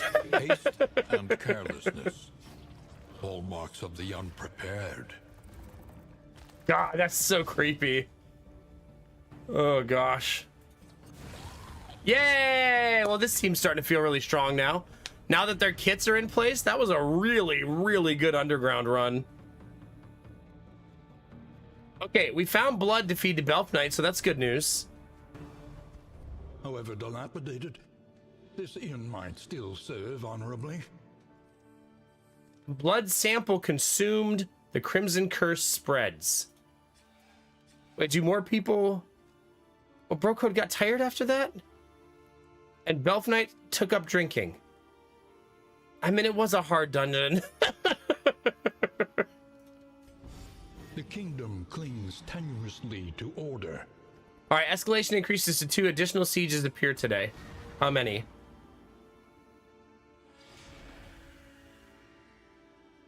Oh, I also have to defend this. What's this team? We're gonna find out. It's a random team. Good luck.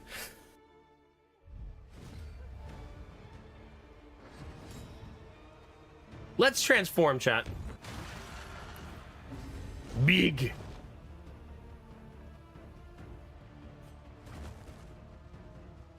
Ah. No, you can win at this game. All of the roguelike modes can be won just by defeating the final boss. And this mode can be won by just not letting your inns fall.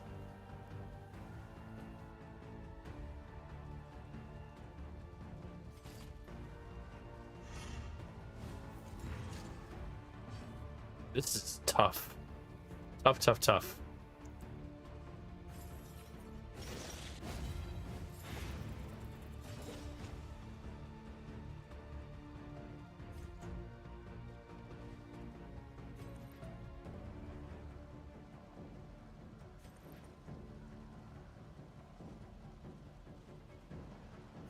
I think I'm gonna drop the Consecration of Fortitude here.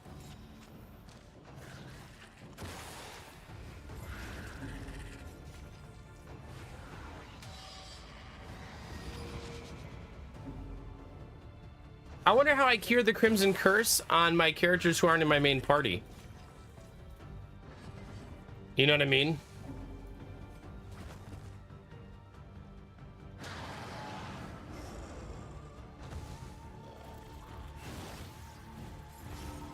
just by dying. I mean, it does seem like that's the most likely. This is no time to This falter. team might not win this fight. This is getting rough. Right, this is getting extremely rough.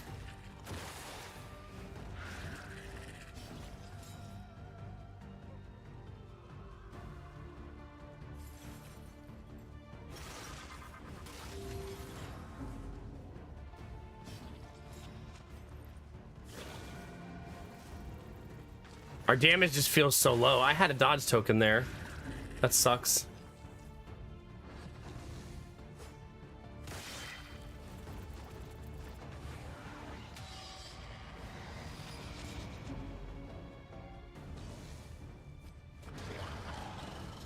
Okay. Messy, but effective. Messy was the right assessment. Let's give him the dot heal. Dodge? God, man, 0 for 2 on my dodge tokens now. It's pretty brutal. And that's an 0 for 3 on 50/50s now.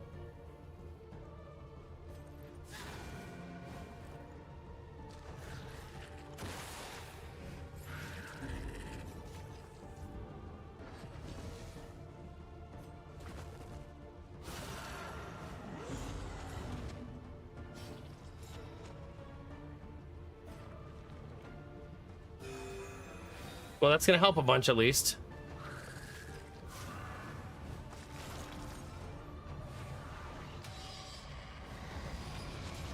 This is tough.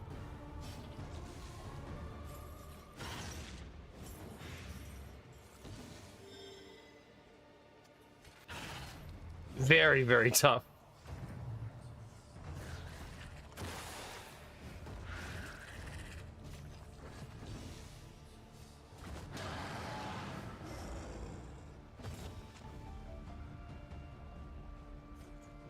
I don't think that saves him, but I gotta try something, right?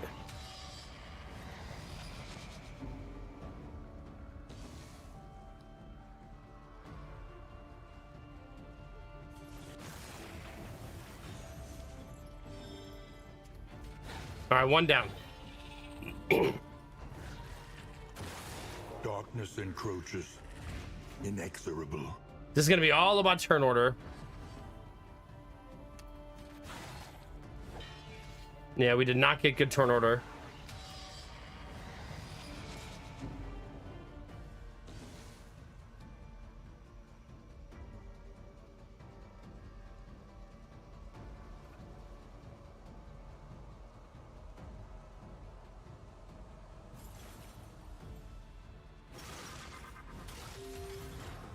She's blinded though, so I don't think this matters.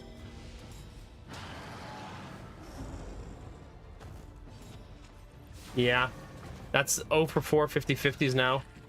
Brutal. And we landed that one. There we go. 1 for 5.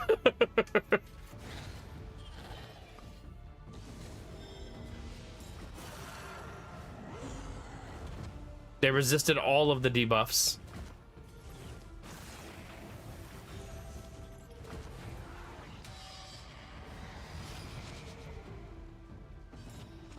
Turns out the Crimson enemies, chat, just as painful as they used to be. Path of exculpation need not be alone. Some things never change.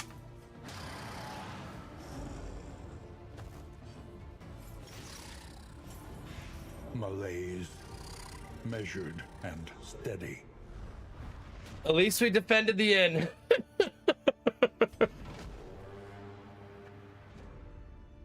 Look to your defenses. They will soon be tested.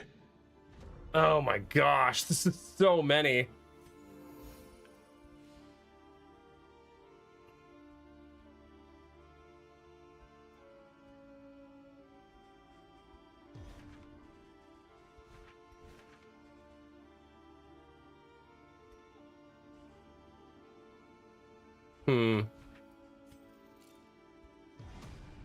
Distribute your champions judiciously. That's gonna be painful.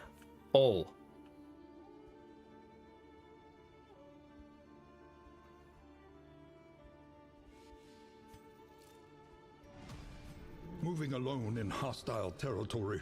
Okay. So we're essentially moving our people around to defend the board. But it's gonna suck.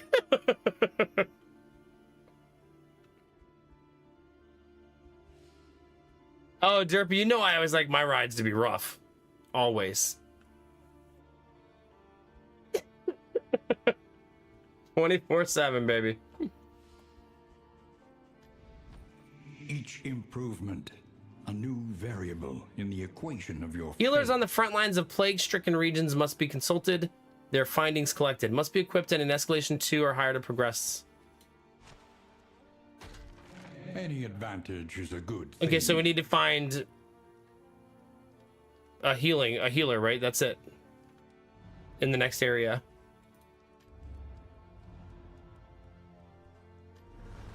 Dig deep. Find the metal to meet this day's demands. We have a barracks here. 38%, I believe, is the magic number. Yeah, it sure is. So we have one inn that can defend itself so far. Just the one.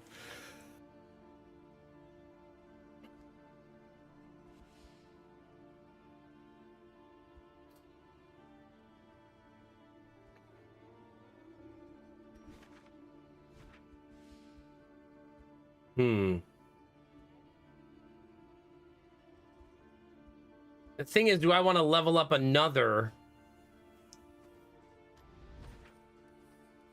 mastery trainer? You know what I mean? I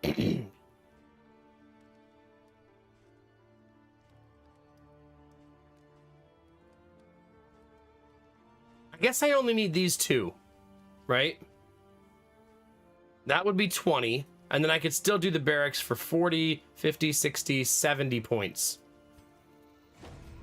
Victory cannot be achieved without investment. I would like to start leaving defense at each inn so that I don't have to micromanage them all. But I have 8 upgrade points. There can be So no we need to use them, you know what I mean? Definitely double tap. We use it all the time. Definitely withstand. We use that all the time.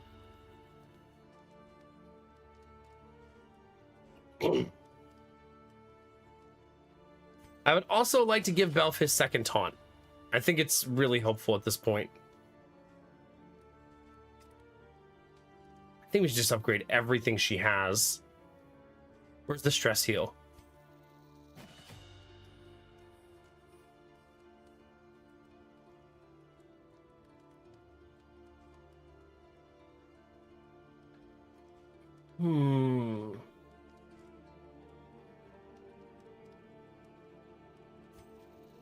Learning Zealous Accusation feels really helpful.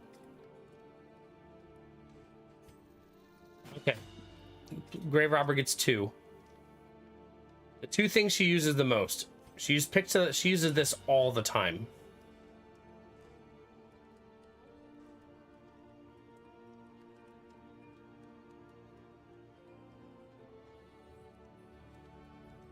Man. I guess she just should be Nightsworn. I'm starting to think that maybe she should be.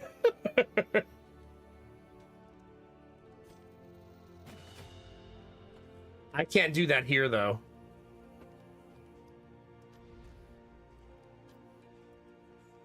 I guess I can if I drop the 10 points right here. Spend what you can, or wealth no longer has meaning. If indeed it ever did. We have 34 points. Our relationships are actually in really, really good shape. Oh, except for Belf and Admiral Broco don't like each other. Well, outside of that. Here's what we'll do, chat. We'll make them fight each other. Wait, doesn't one of them have a head injury? Oh, okay. Broco doesn't want to fight. Sorry. Sorry, Belf. Instead, how about you play darts together? Wait, who's got the lazy eye? Belf doesn't play darts. Admiral Broco's afraid to fight, and Belf's afraid of darts.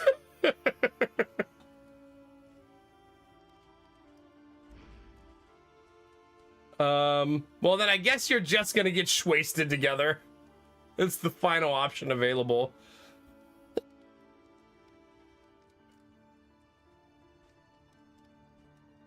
That's all that's left.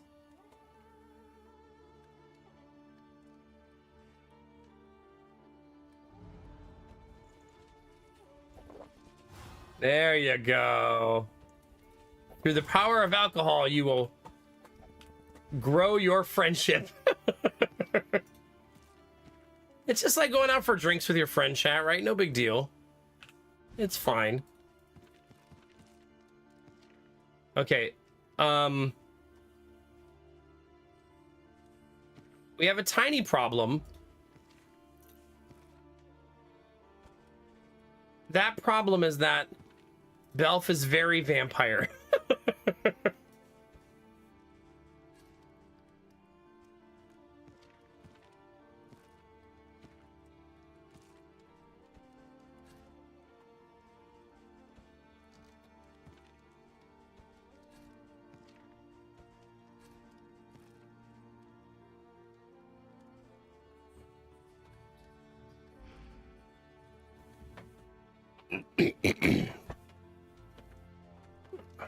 There you go, Derpy. Well, the item I have cures the Crimson Curse. So I do have one cure, which I'm probably going to give to Belf.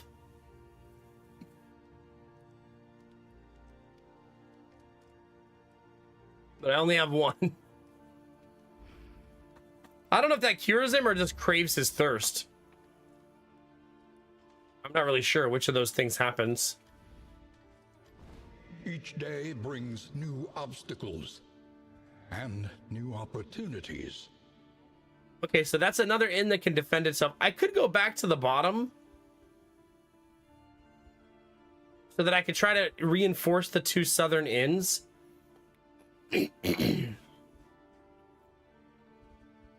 Oh, but I won't find a doctor if I do that. I most likely won't find a doctor here either. I might, though. I also could rest for a day to try to heal a little bit, get rid of some fatigue. Let's do that.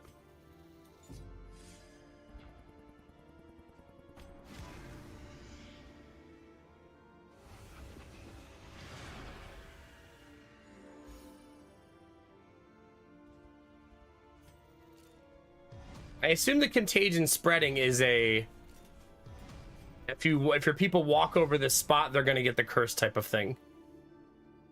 See, I don't know how to fix the curse on other people. So that's fun.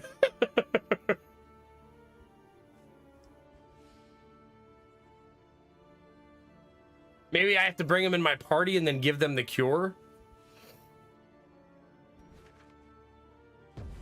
The last remnants of the Great Dissolution cling stubbornly to these icy peaks. I think I'll buy the tea. That's very nice.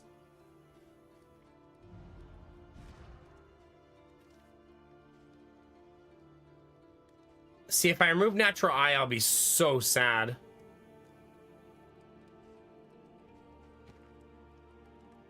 That Needler would be so nice to get rid of, but another one that I don't want to get rid of is Precision Striker.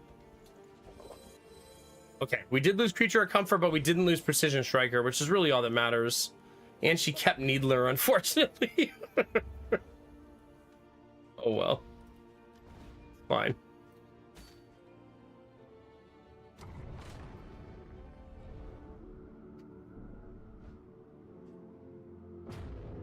Off we go, chat. Yeah, I don't really understand the in storage yet, yeah.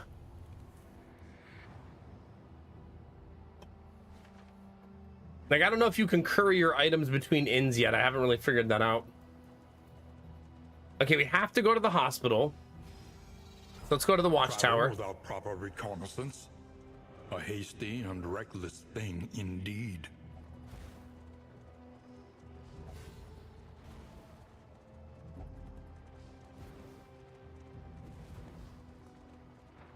All right.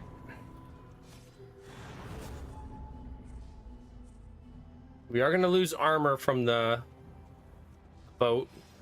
Elf Knight does not Safe want to go to the passage hospital. along this stretch. He wants to fight people. A welcome reprieve.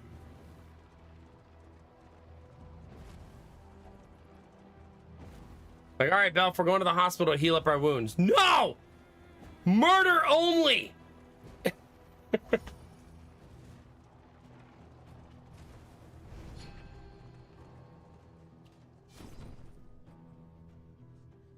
Okay, so nothing happened? Right?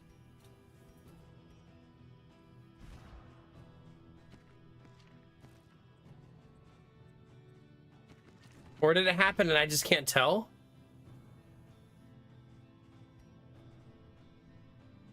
And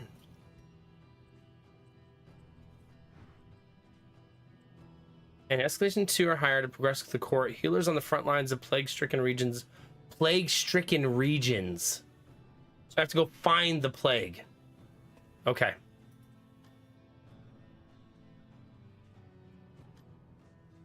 Do you buy stuff? Does not appear she does that, just the hoarder. She does not cure the curse either.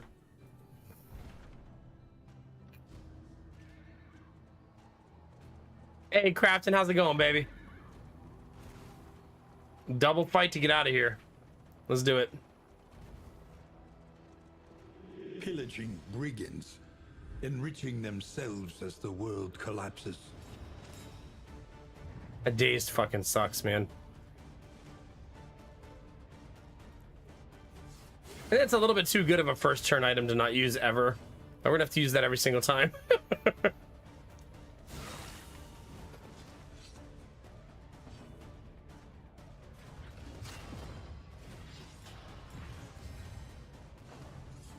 Crafton, we gave the buyers the engineering report today that they asked for 4 times.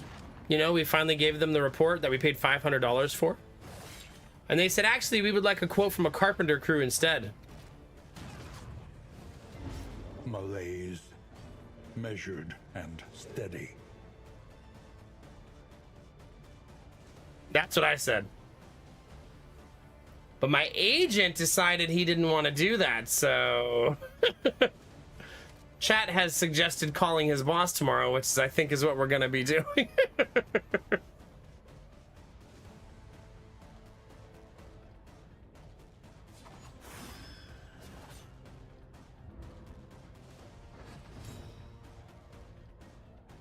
Yeah, the new thing with the house is they asked us for a professional engineer to inspect the house and give them a report with a quote, and we did that.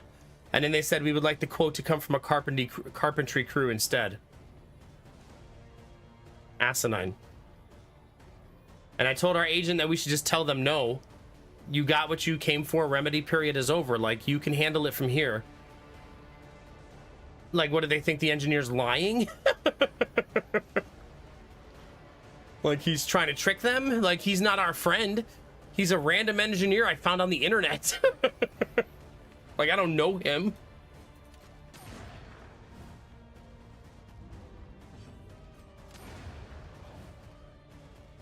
Early results are encouraging.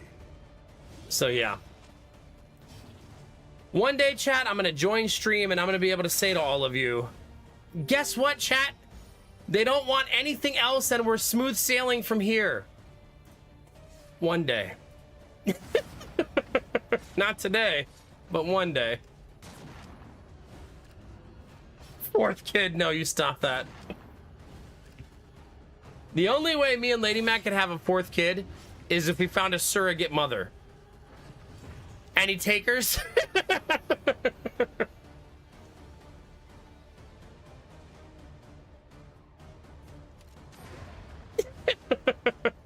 A simple variable. Wait, easily what was the resolved. question?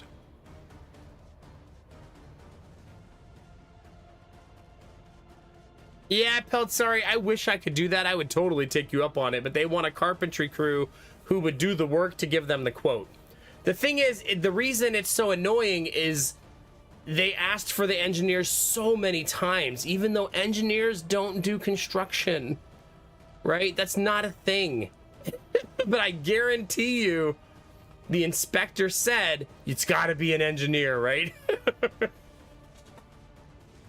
I think our agent should have told them to fuck off. You got what you paid for. This is what you asked for, but he said no.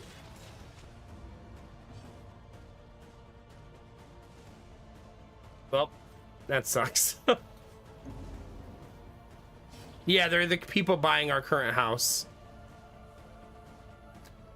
Yeah, and here's the thing, Crafton. They asked for an engineer. We have a signed contract that's what they asked for. We gave them a report. The engineer said there's no immediate structural concerns. Here's how you fix the valley in the roof if you want to fix it.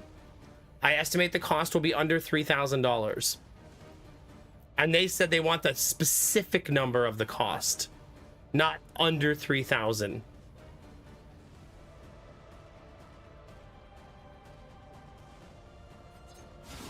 Bravo. So in my opinion, and this is what my agent should have told them, then you hire a construction crew when you buy the house. You know it's under 3,000. You already said your maximum payout was 3,000, so we're good to go there, right? Deal with it. We're also not allowed to fix it. So we're gonna call some construction company to give us a quote for someone else? Like, what the fuck? So we need them to come out and give us a quote to fix the house, and then we're gonna say, but not for us, for someone else.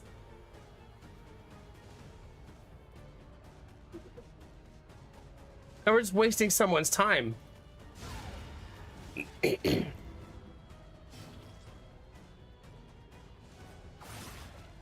Yeah, it is. It's very goofy. I said it earlier in stream, like, they're first-time home buyers, and I get it. We gave them a lot of grace, but this is getting out of hand. But a lot of it, I think, is in my agent's... A lot of it is his fault. Like, he should have stood up to the other agent and said, no, remedy is over. The period of remedy has ended. We gave you what you asked for. You know what I mean? He should have said that. He should have stood up. And then I asked him to say that, and he refused.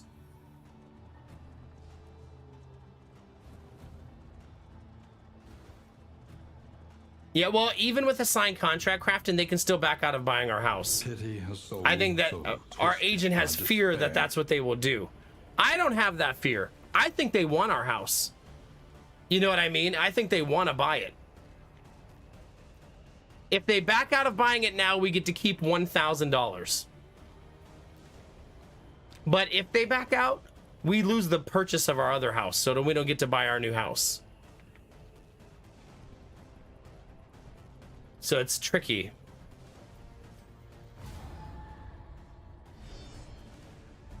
You know, we've had some Canadians saying the same thing, Crafton. Yeah.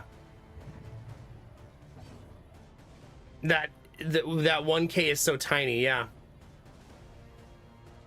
I mean, we're allowed to negotiate that. You can say we want $5,000 of earnest money. Like, you can request that in the negotiations. It's just 1,000 is pretty much a standard fee. Was it? I mean, I kind of wish it was that high, because we kind of would be a little more confident in our, you know what I mean?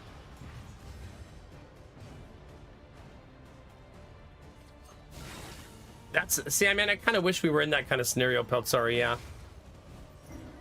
Incremental, but deadly all the same. But tomorrow I'm just going to call his boss and say, hey, I think we need a little bit of guidance. We're kind of at an impasse now. The last time I called his boss, I feel there's a small part of me that feels bad doing it because it's undercutting him, but he should just do his fucking job. When we talked to her last time, she gave us a bunch of ideas to sold the house, and it sold 5 days later. So she's a seasoned agent who probably just has no idea what's happening. You know what I mean?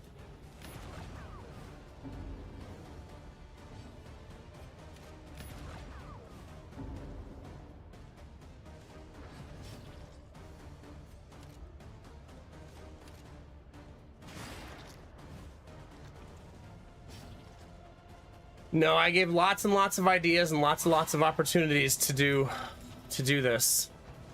The worst part is my agent said I have a carpenter who will give me a quote by the end of the day. I'm sorry for those of you who are beginning a stream and already heard all these stories. I'm just belly aching now. And then he didn't get the quote by end of day. The carpenter turned him down and sent him to someone else. Just pouring more salt in the wound. Someone yell at me to fix the leper skills after this fight. We're missing one. No, I know, Crafton, I know. I just don't want to feel like a big crybaby. I'm just frustrated because none of this process has been smooth. I do know that if me and Lady Mac ever sell our house again, we're going to sell it and we're going to rent a house. So that we don't have to do all of this with all this stress and like pressure of timetables. You know what I mean? You're not wrong. I actually think it would be way easier with no agent. I've thought about that a bunch. Our contract with the agent that we're currently using expired on September 10th or something like that. So it is currently an expired contract. So technically...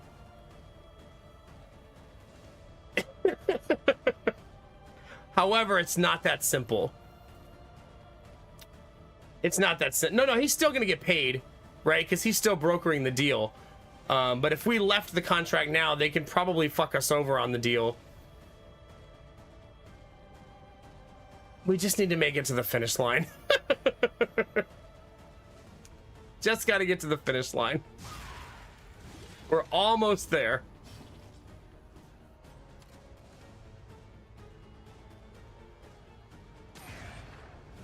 We're so close.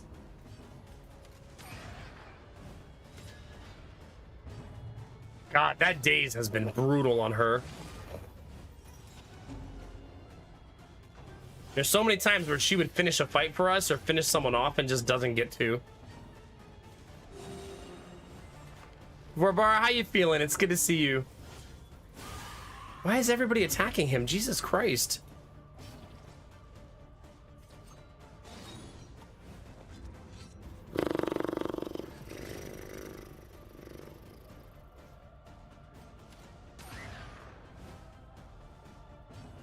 Things are going great, chat. Did you, Vorbara? Heck yeah. That's awesome. I hope it was super, super fun.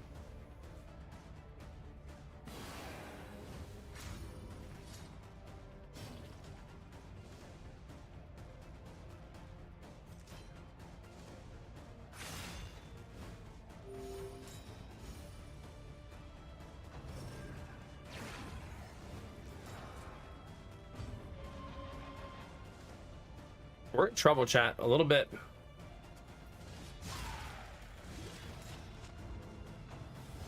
At least I got the highwaymen out of range so they can't hit him anymore.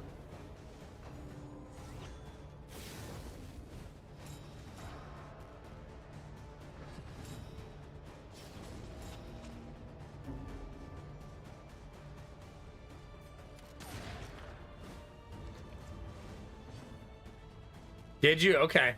So I assume no deaths, just some scary moments then.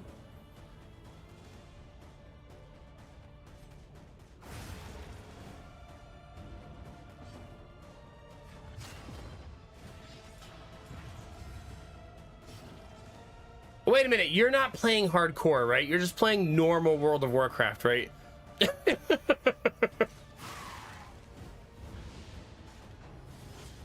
I believe my highwayman dies here. For who knows what lurks in the beyond. Classic but normal, okay. Yeah, he's dead. Unfortunately. There's nothing I can do about it. He survived.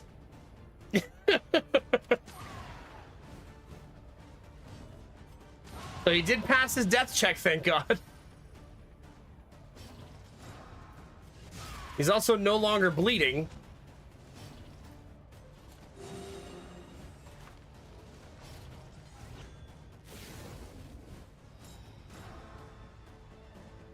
Messy, messy, messy, chat. And double tap might be one of the best skills in the game. I feel like I undervalued it for way too long. Just the way that it affects tokens is so damn good.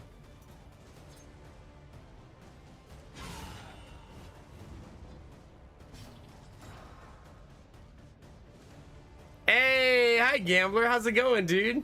It's good to see you, man. Wait, are you saying you were playing with Barbara?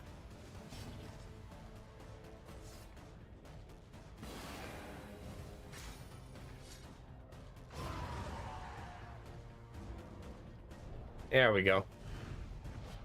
In this world, wealth is worthless without purpose. Ah, okay. Wait, fix the skills. Yes, thank you, Anubi.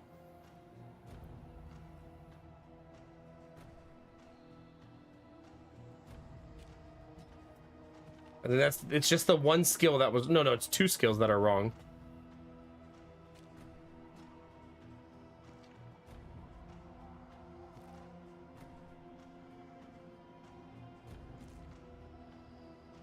And eventually I'll have a third one there, but I don't have it yet. Oh no, Gambler. Thank you, Anubi. I feel like Sim Copier has gotten a lot of people back into World of Warcraft. He's kind of tugged at the nostalgia strings for a lot of you guys.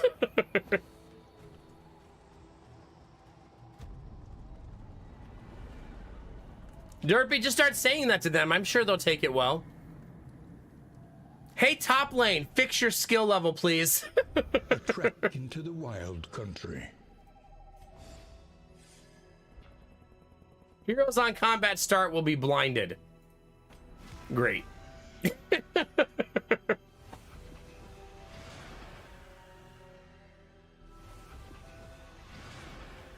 Jeez Louise. Destruction threatens us once more. So I should go where the contagion is at this point, honestly. It's not ideal, but it's really what I should do.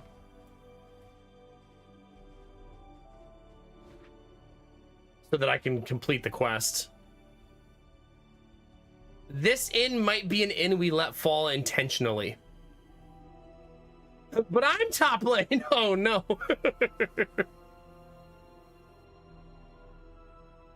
A level 60 holy priest. Goodness gracious. And this win might be sacrificial, right? Just given its location. Same with this one if this one goes. I don't know how I'm going to defend that one if I want to do the quest. Oh, that's not the quest. Ah, shit. Well, this is going great. I thought that was the contagion, but it's not. Oh man, I'm actually really far away from the contagion.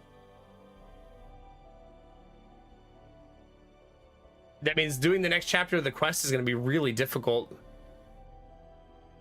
So I guess I go north and then come back around, but it's going to be slow going, man.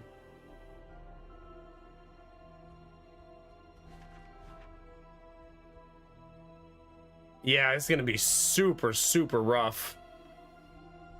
I mean, I could go back to the fever dream, like go backwards, right?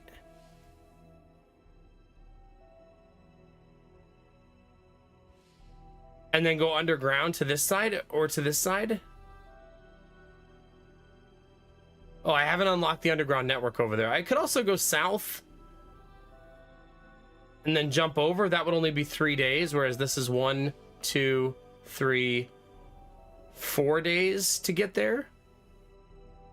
But maybe the contagion will spread here and then spread here, and then I'll get there faster than I think. I guess I'm gonna risk that that's the case. Our great cities burn. All We'll that see. beauty and Hey, knowledge, Shadow, how are you, buddy? ash on the wind. At least the team likes each other, right? That's good. They're not yelling and screaming at each other yet.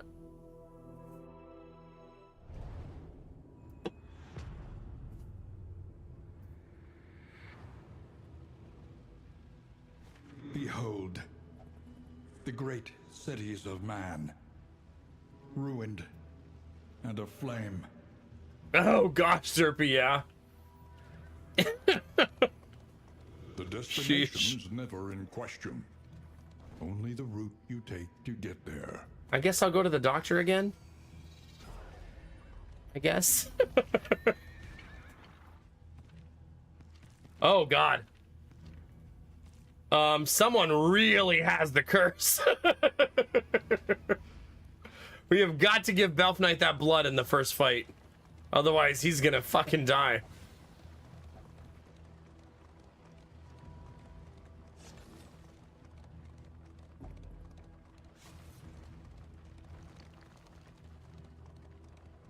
Your path lies through them, and so they must fall. Okay.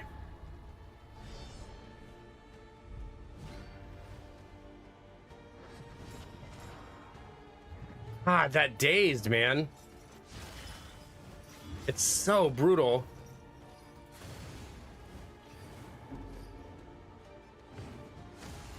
Hey, what was that?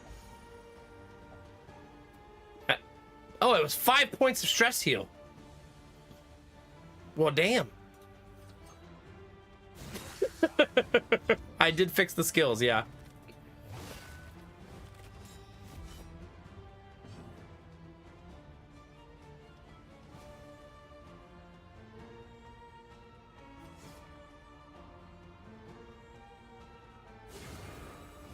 Let's buff the whole team.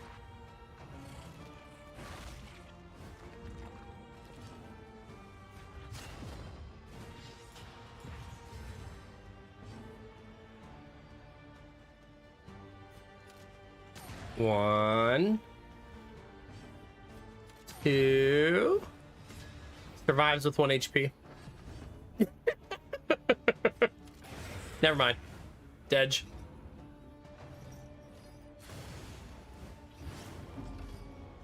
If you could stop setting me on fire, that'd be great.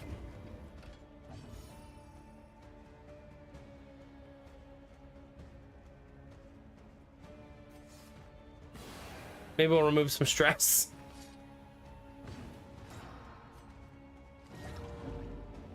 Okay. So I fed some blood to Belf Knight so he won't die. However, it did not cure the curse. He still has the curse.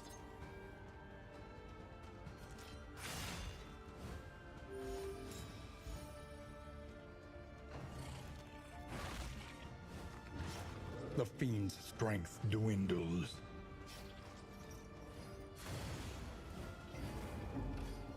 We are a little bit on fire. Just a little bit.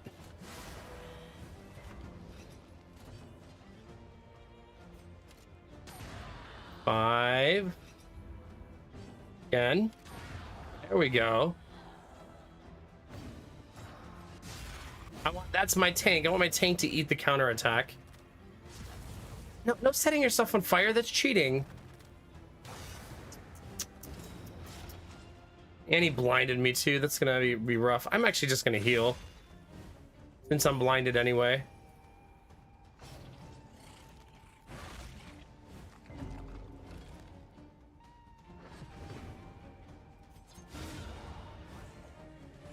Another impediment cleared with impunity. Okay, double tap, clear the token, then shoot him again.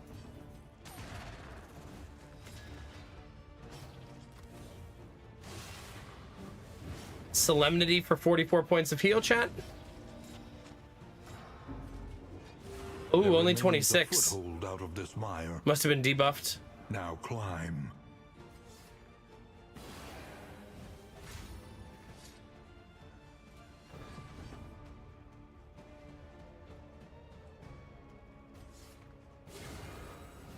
That's a little bit greedy of a turn. Agony. 1 HP Accumulation. survive.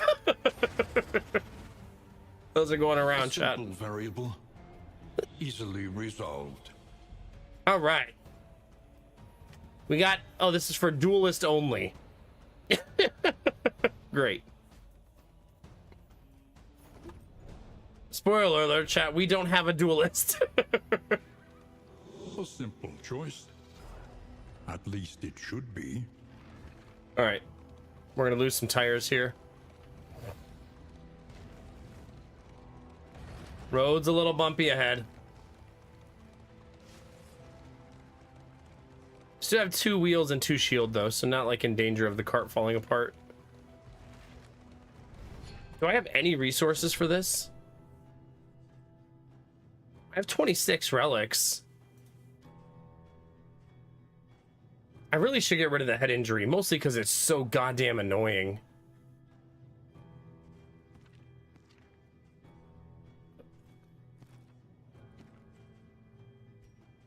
I'm going to. We need not be I'm just sick of it. defined by our shortcomings.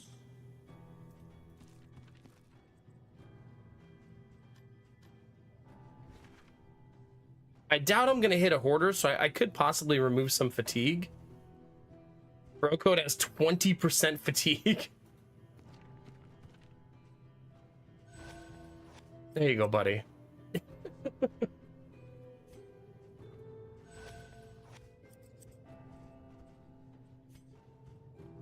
There, let's get the team nice and healthy.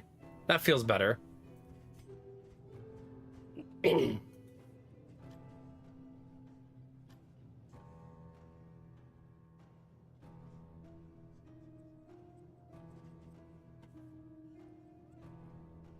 don't think I need that at this point. We're probably fine. At some point, I'm gonna have to figure out how to cure the Crimson Curse, but I believe that's part of the quest, right? An elementary problem, is it not? Enjoy your meeting, Crafton. Make sure you tell everybody about my stream, please. Let them know. Some of them probably have Amazon Prime that they're just wasting a free sub.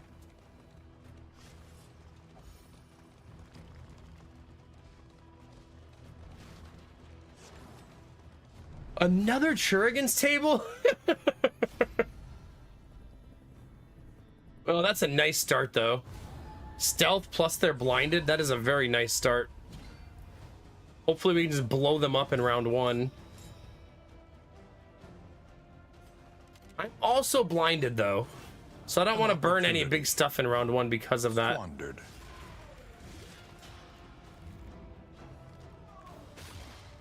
Blind certainly did not stop her.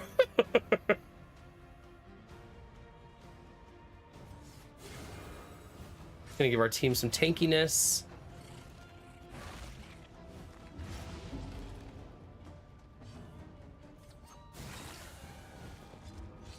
One HP survive.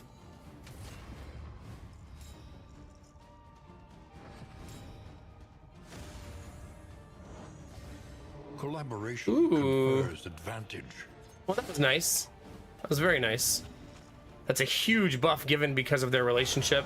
Bravo!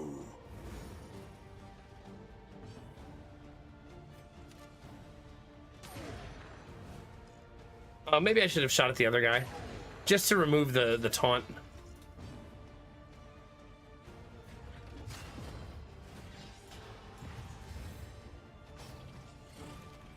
Bleed? Bleed. God, Belf is so tanky. Just easy peasy, chat. See, this is what I should have done last turn. It would actually make your second shot point at the taunt, though. That's interesting. Passion quiets the howling I didn't realize it mind. worked that way. That's really interesting. Okay, that refreshes my taunt for 2 more rounds. Bleed again? Bleed again.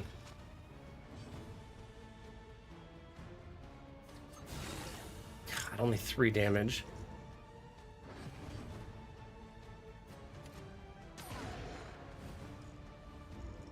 Get warmer, chat. You're dead.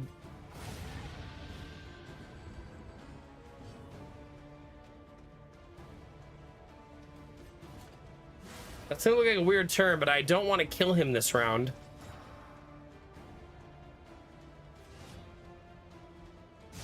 As weird as that is. I want him to survive the round.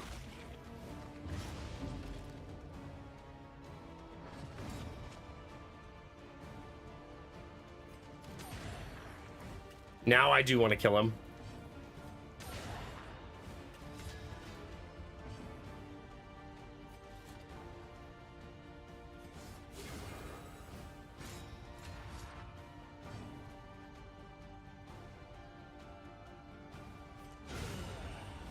I'm only gonna get one turn, unfortunately. And we missed. There's our one turn.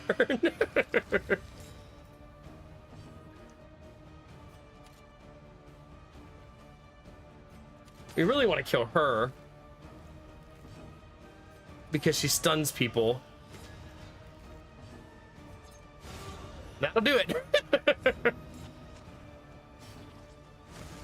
Ooh. Cooperation is the key. Got that buff again, which is 50% to all resistances. That's so juicy.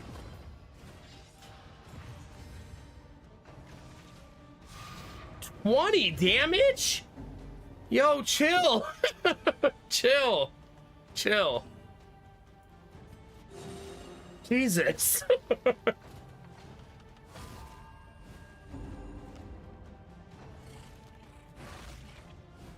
Turns out the Churigan bypasses armor.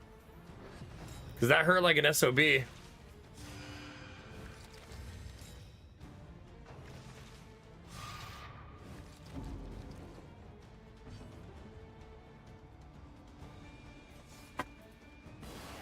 going to do that because we know we're going to use Solemnity in the one position.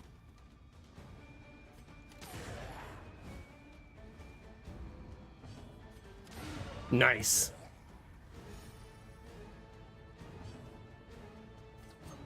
Gonna be a little aggressive here so the fight doesn't drag.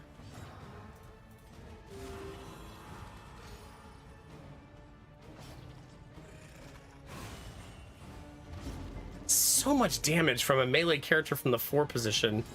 Like, damn, dude.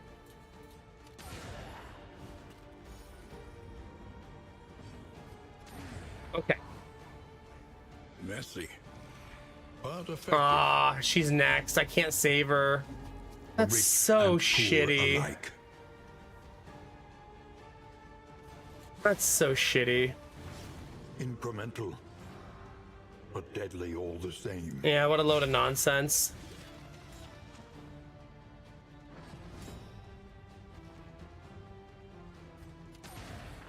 Yeah, that was a big pile of garbage. Like, hits for the exact amount of damage needed to kill her on the turn before she has a heal. Really crappy. And then she dies on first death check with like an 80% chance to survive.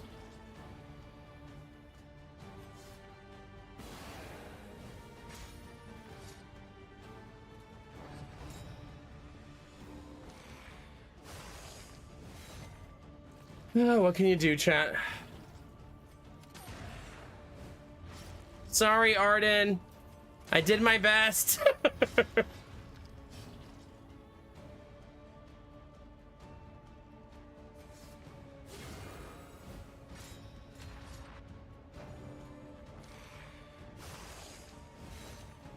It's just incredibly bad luck. Arden is now the garden, it's true.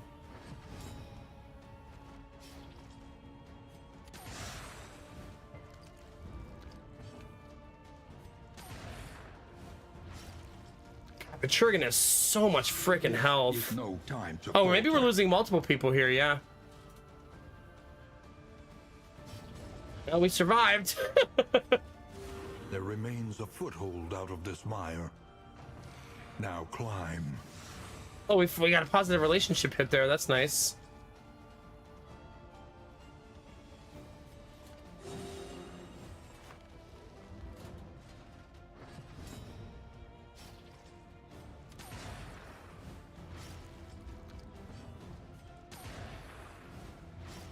God, that bleed is landing every single Steady time. yourself. Bananas.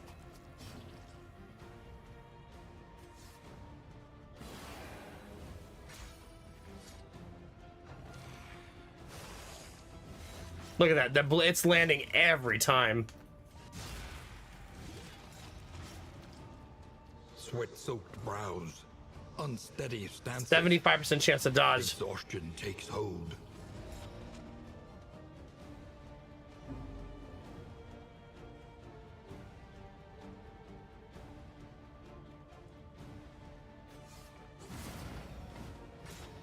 We die here, right? Yep.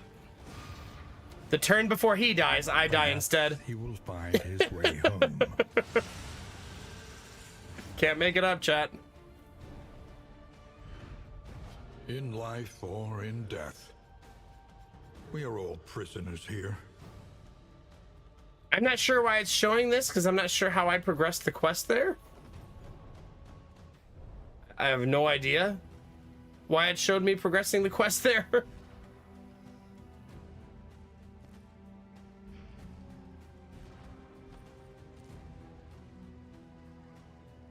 And also, I don't know why we're not healing for 40 anymore. It is kind of weird.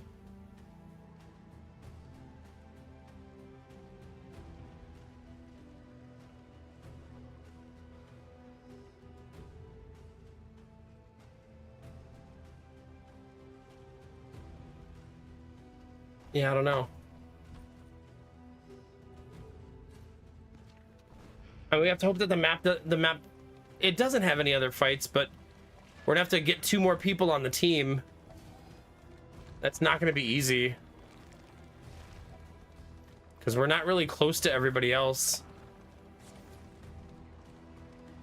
Unless I went south. Maybe I went south and I just don't remember. Oh, there's a fight here. GG. That's game over. Yeah, GG chat. Oh. Now we're dead. Absolutely dead. Victory supposes strategy. Press on. That's a brutal group too.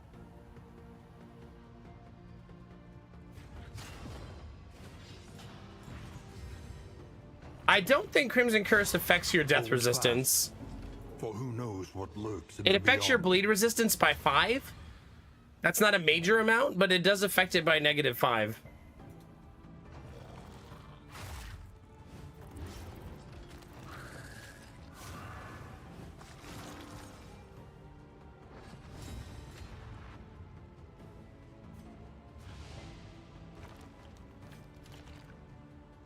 I mean, I don't really know what to do here. They're not really taking damage.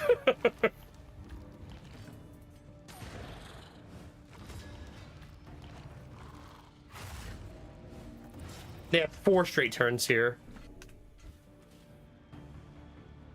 This is one of those runs. We've had a lot of runs like this in Darkest Dungeon 2, where we feel absolutely fucking unstoppable, and then feel like all of a sudden we can't do anything, right?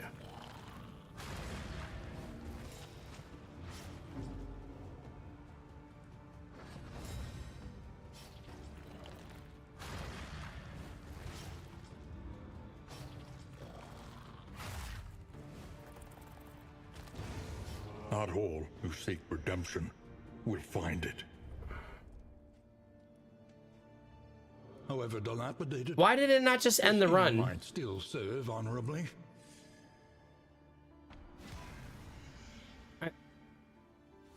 Oh, so this is new. It didn't used to do this.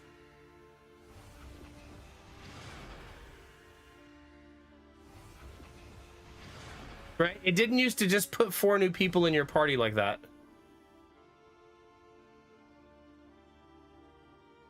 I think that's better probably that it does that, so your run doesn't just end if you still have 8 people alive. So that it didn't used to be that way.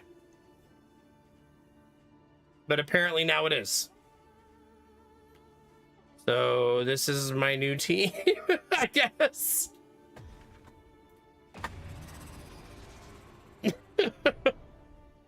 Now that we've done this chapter, we know there's a lot of things that we've learned.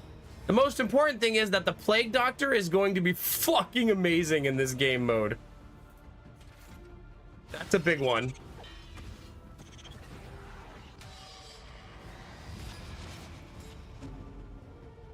Yeah, no, Derpy, I think it's a good change. I think it should definitely be that way. It was always weird when your run ended before and you still had 8 people alive. You know what I mean? Unavoidable end.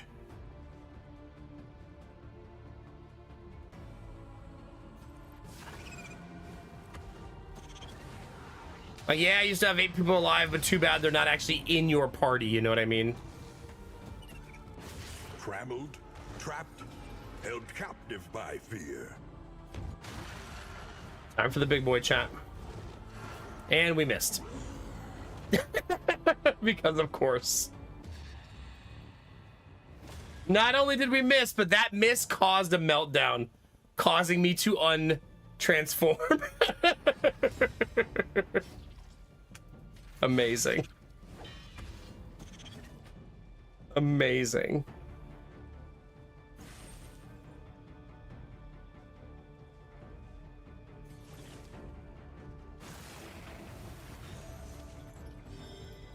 Which, by the way, I can no longer transform back. Just FYI.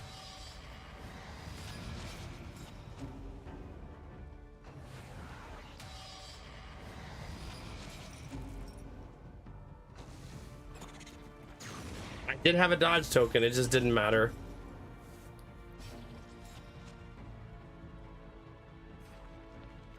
I'm actually gonna heal the bounty hunter because I feel like he's the most important person on the team right now. Hey, the dodge token did something. We did it! Hooray!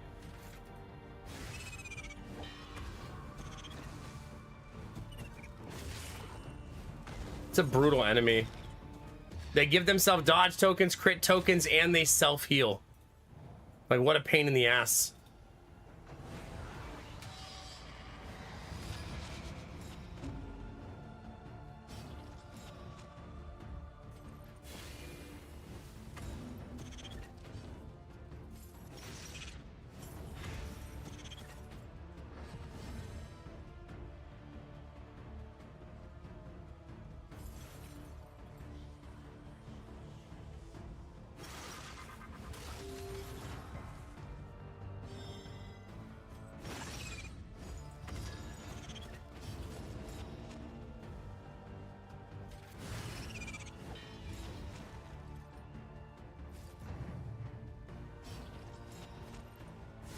Okay, so he's dead.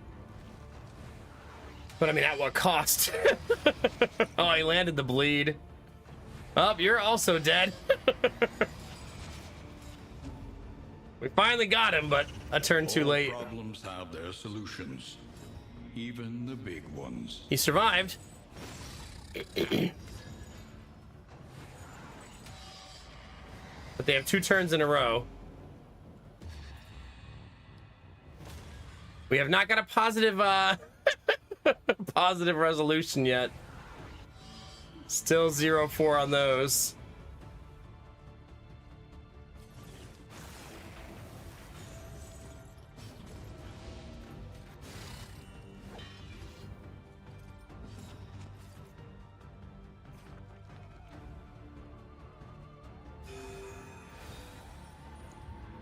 I'm not sure of the order of operations on those two, honestly.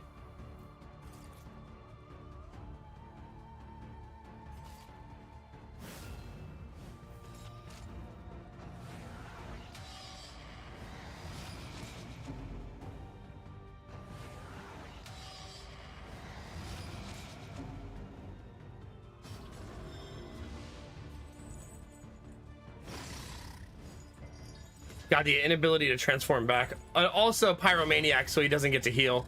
A petty hindrance. Because he'd rather throw a pyro bomb at the enemy. Yeah, I would heal, but I have this Molotov in my hand. You know? Another impediment. Somehow no one died there. Impunity. Somehow. Destruction threatens us once more. On that note, chat, I think I need a break. Let's take a break. Let's go cry in a corner somewhere and maybe put on some mosquito repellent. Let's take a short break, chat, and I'll be right back. I think it's nap time, Crafton. Do you have an emote for that?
All right. The solar battery only has 11% battery left. Hold on.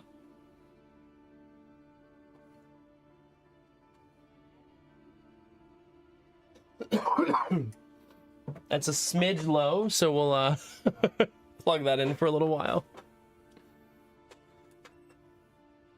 All of the batteries are low today. I must have got a lot less solar power today than I thought. Yeah. Because we're at 38%, 11%, and 66%. So, I don't think we got as much solar today as I thought. I'm going to miss messing around with all the solar in the new house. It's going to take me a while to get it set up again. So I won't be doing much of that. All right, chat. Who remembers the names of all of my characters? Oh, my God. We're taking over a team that's literally dying. I might just call this quits this run, right? Because I'm realizing now we lost all of our mastery points. Conventional fare. So it's a hard restart on skills and everything. You know what I mean?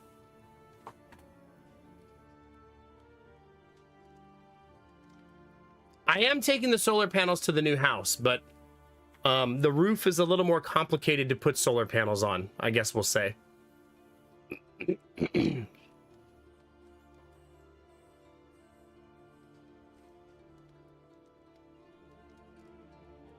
Hang them from the sycamore tree.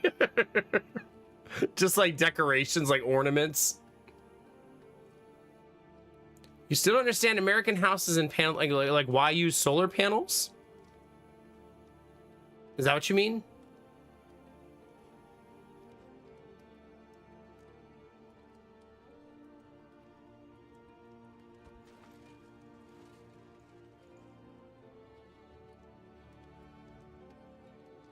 The white panels you put on the side of the houses. White panels. I guess I don't know what those are. White panels?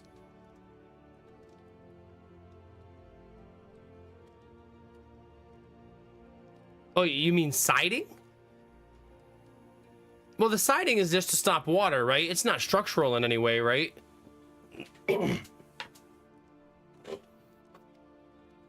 Yeah, the siding is just a water repellent, not a building material, like for structure.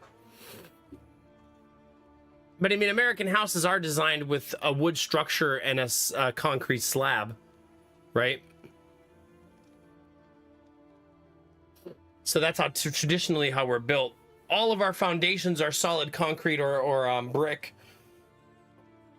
of some kind. But then they are wood structure. But I mean, wood structure with wood framing on it, like wood framing with wood paneling is incredibly rigid. You know what I mean?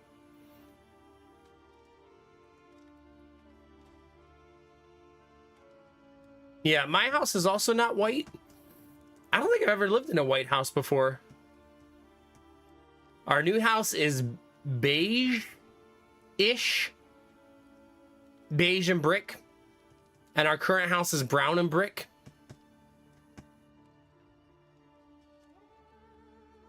There you go, Derpy. Derpy says, put a wind turbine in your backyard and attach the solar panels to the blades of the wind turbine. Now we're talking. You know what's funny is there's a clearing across the creek from our house. I could probably put a big wind turbine in there. And I don't know who the clearing is owned by, though. So I would just have to be willing to take it down. But I think it's owned by fucking nobody. From as far as I can tell.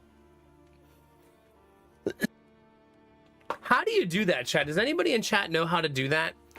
If you find a piece of land, how do you determine the owner of that land? It's probably very difficult, right?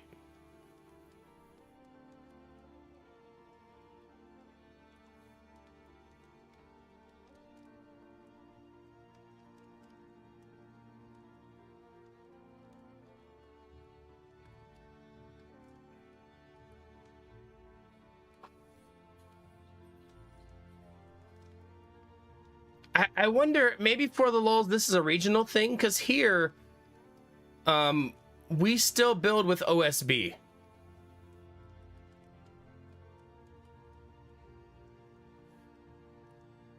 So I tried to check the county records, Vorbara, and when I tried to check them, it said owner is private, and I wasn't allowed to see it.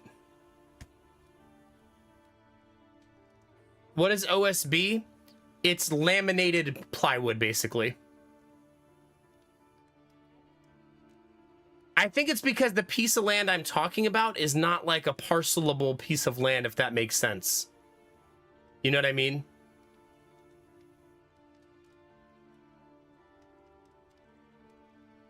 It's just a little forested area between the state park and the creek of unknown ownership. Well, I did find it on the auditor's website. I did find the piece of land, and it does have a code for the piece of land, like a number for it. But like I said, when I clicked on owner, it just said private. So I don't know what how you would figure out who the private owner is of that random piece of land.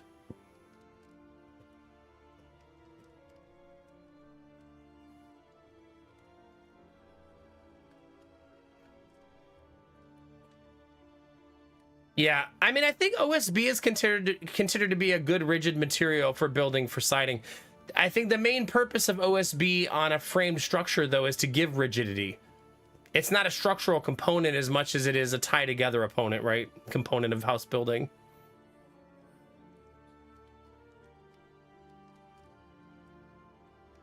Yeah, well, I wouldn't put, when I say giant Kinemara, I mean like 15 feet tall. Like giant, like I wouldn't put like a 50-foot tall, humongous.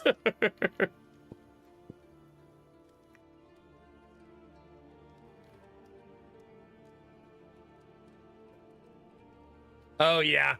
See, maybe that's a code thing for the lulz, or maybe they're hiding it, but like here in Ohio, almost everything is built with OSB.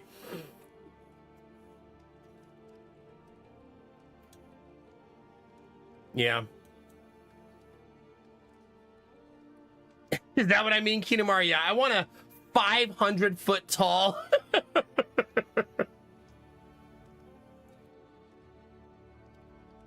Turbine. Did you really, Shadow? Yeah. It is amazing watching that we literally float wind turbines in the ocean. Sometimes humans do pretty neat things, right?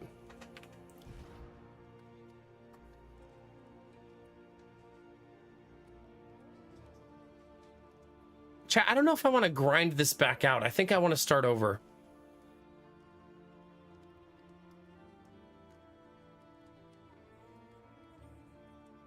Now with all the knowledge we've gained from this playthrough. Mostly because of losing all of the mastery points.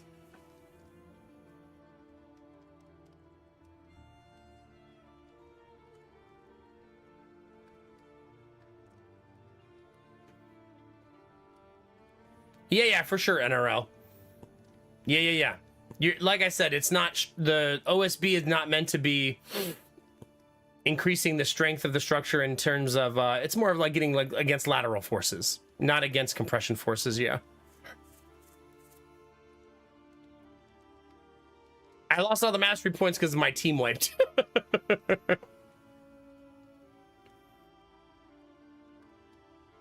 It's structural in a lateral way, but not in a compression way, right? It doesn't hold weight, essentially, in layman's terms.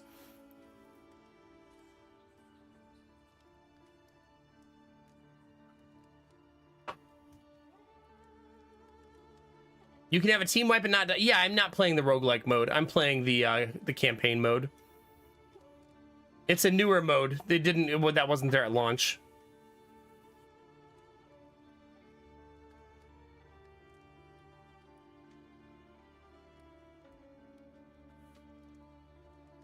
Yeah, but I mean, I've never seen a house in the United States just like destroyed by shear forces outside of like hurricanes and tornadoes.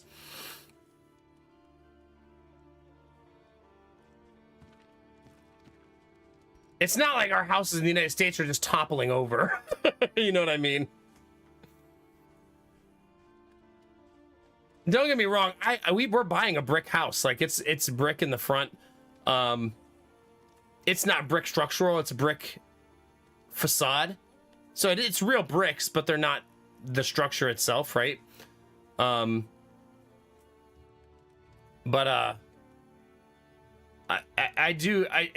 not like we're building giant piles of garbage that can't stand up to Mother Nature, you know?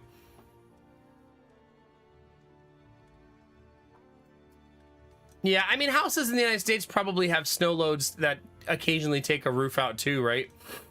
There's going to be bad builders everywhere. But I would say that's the exception, not the norm, right? Those are your outliers. When still like some bad builder did something stupid. Oh God, Turge. Good luck.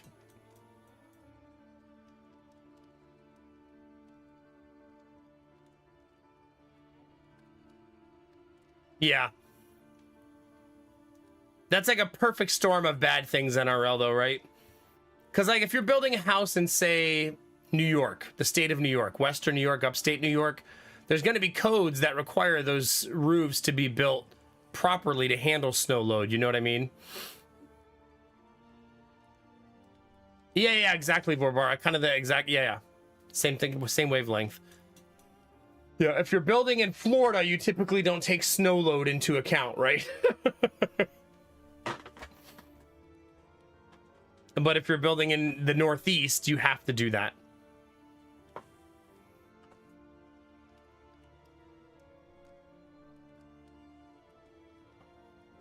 Do you, Tribe Fan? Yeah. Are you saying like they have people stay in Yellowstone to remove the snow from houses? Is that what you mean?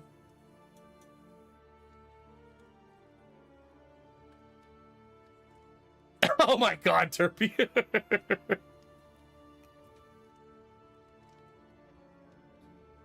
No, Kinemara, yeah.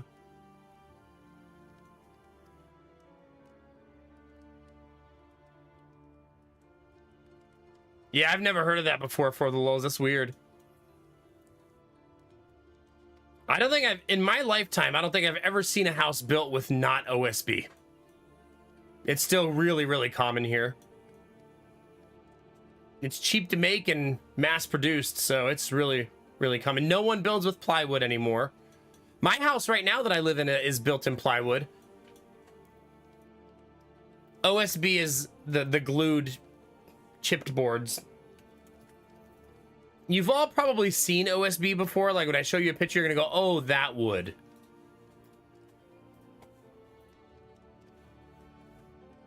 Like it'll be pretty obvious. Here you go. This.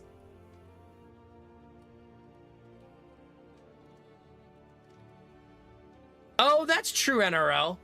When my neighbor just got their house done, their roof was done with plywood. You're right. My guess the reason they do that, NRL, is because if it rains when building, OSB does not like rain. It also doesn't handle water infiltration very well. So that's probably why plywood is still a pretty standard medium. But you're right. They just got their roof done 6 months ago, and it was plywood. The new deck. I've been learning about LVLs over the last couple days, which I didn't even know what those were. I didn't know what they were, but apparently it's a very, very strong type of beam. Made out of laminated veneer.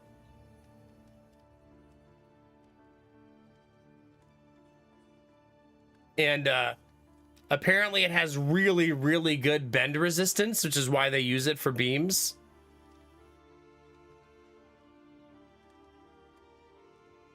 You know what I mean? You want your home made out of pure titanium. There you go. Now we're talking. Hardboard builds. Ugh. We need Mike Holmes. That's what we need for the lulz. We need him out there telling him not to buy those fucking houses. Like, sheesh. Okay, what have we learned this run, chat? We've learned that we need the Plague Doctor. She's super, super important. Because this is just dot central, right? It's just dots on tops of dots on top of dots. You could argue for also using the Runaway. Because I feel like the Runaway is going to be very strong because everything bleeds. And she thrives with bleeds.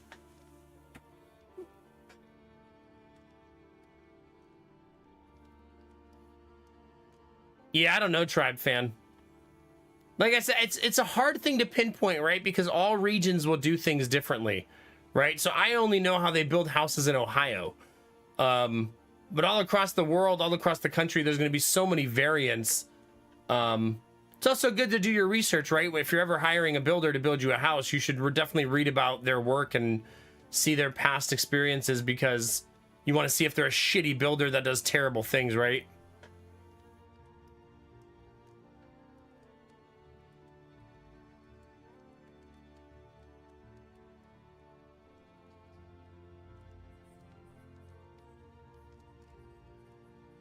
Yeah. Yeah, I don't know. I don't think that LVLs typically for the lulz are used in like mass production. I think usually they're used for singular support beams, but I could see that. I could see why they wouldn't want that. The LVLs that we have here, because I just read about this and was looking into it, are made out of glued laminated wood veneer, which is plywood, right? What's interesting is I didn't know that if they bend, that's not considered a catastrophic failure. Did you know that? Like, they're allowed to bend a certain amount as long as they're holding the structure in place. I did, Admiral Brocode. I just killed you. That just happened like 20 minutes ago. Not on purpose. I was trying my best, I swear.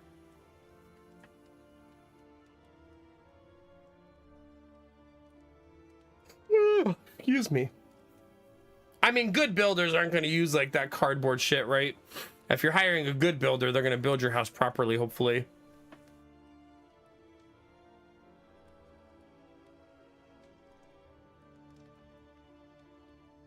Aw, that's too bad for the lulz. Gross. Did we die? We did! Crafton, isn't that exciting? That means new run!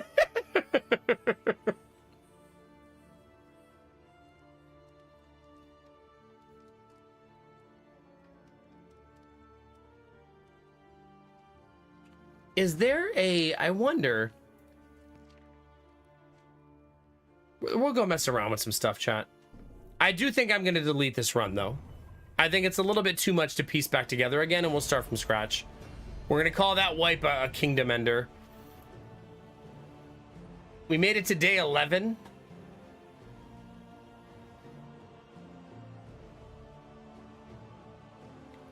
I just don't know how... Like, it feels like at that point, because we're playing Blood Moon, if I tried to keep going...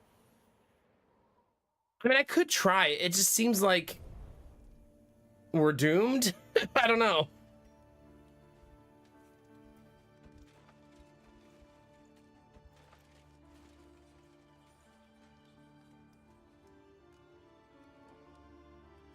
I don't know.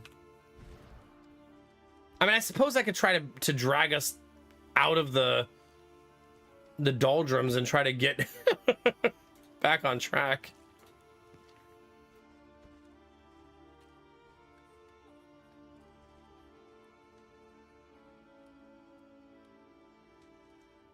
Yeah. I mean, the other thing is I don't know how close I am to even finishing. Right? I have no idea.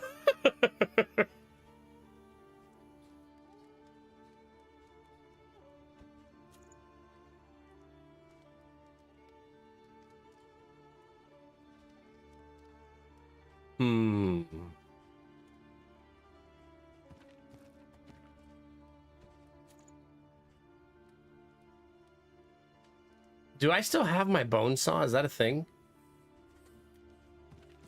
No, that's apparently lost.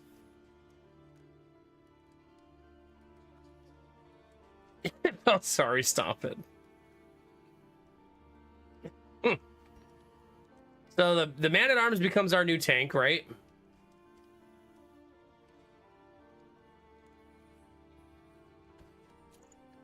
It's a pretty good item. It's not bad.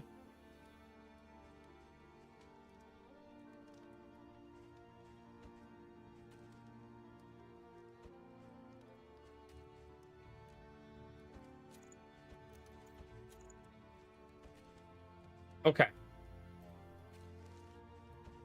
gonna throw some trinkets away too. He's a loud snorer. That's his negative.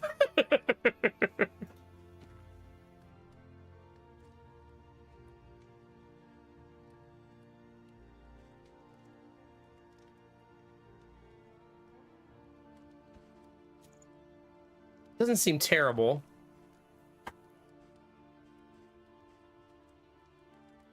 Does she have a riposte skill? She does. She also has huge resistance piercing.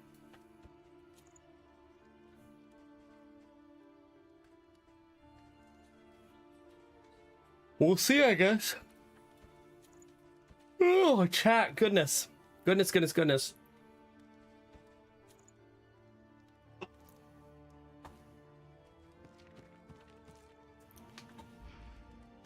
Learn what can be taught, that you may stand just a little taller at the end. I'm here. The quest is there, right?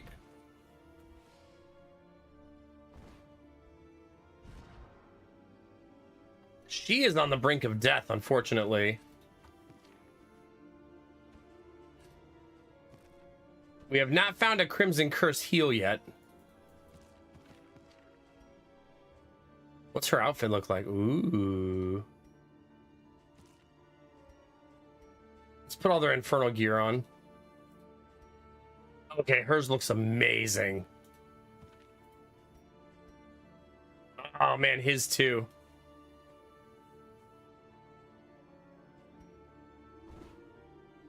Well, at least we're gonna look good while we're getting wrecked, chat.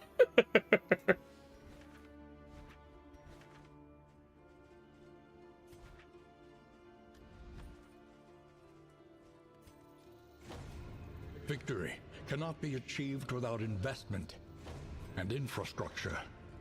Well, I did it, Wayne. I invested. Hooray! We have made an investment, chat.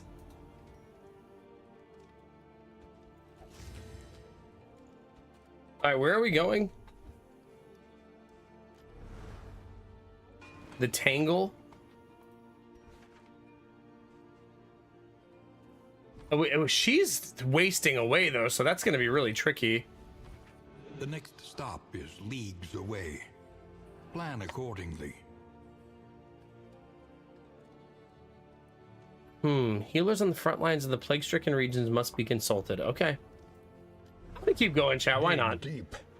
Find the metal to meet this day's demands.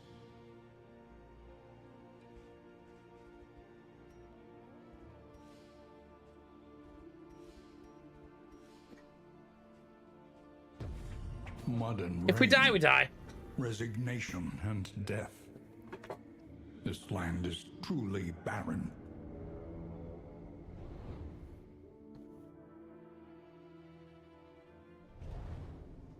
All right, what were the 4 names again? Someone just posted them for me, and I'm sorry, I already forgot.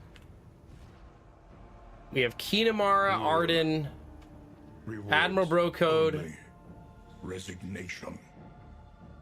and I'm missing one.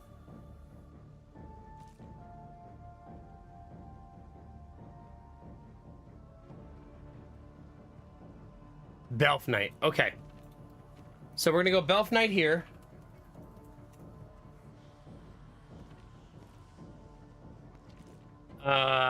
Do you guys have a preference on what you want to be? This is your second chance. Hopefully I don't kill you right away.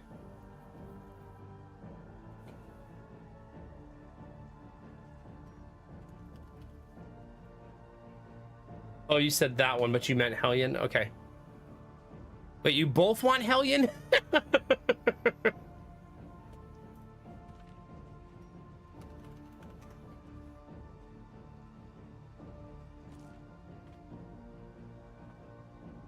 Duelist is fine. Okay, cool. Now, the Hellion might die immediately. I'm going to warn you now, Arden.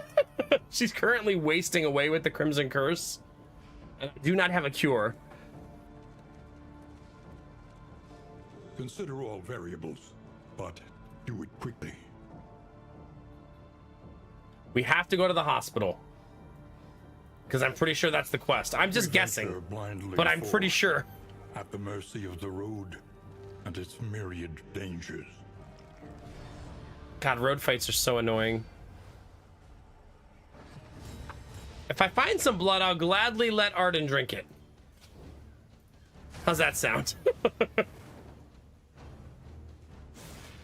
Remember, our team has no upgraded skills, so we have to play them as they are.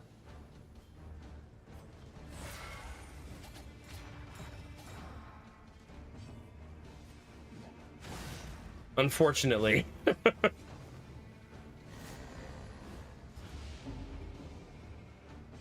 That debuff just said cannot gain armor. He can still taunt though. The fact that he has a taunt is a big deal, I think.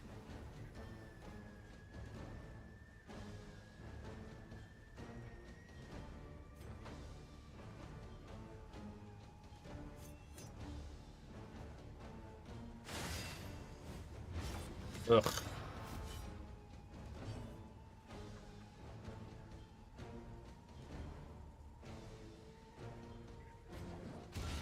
A master stroke. We'll see if that helps. Stupendous. It should, but we'll see. Okay, one barrier down at least.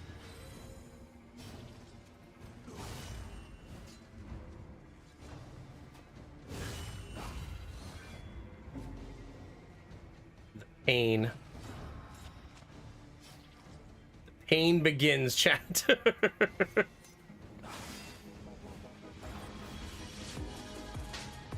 Curling Master! Thank you for 19 months. How the heck are you? Thank you, thank you.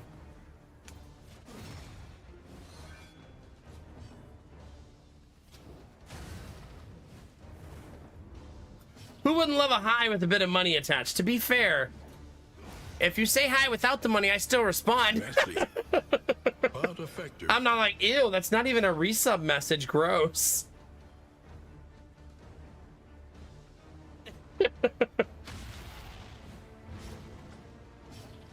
Imagine talking to me without money in your hand. Disgusting. It's wonderful to see you. I hope you've been doing good. Hope life's treating you well.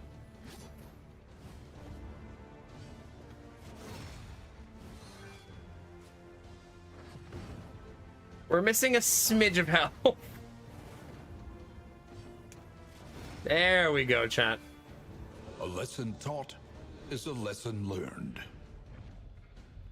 All right, this team has survived one fight. Ooh. And got some nice combat items out of the deal, too.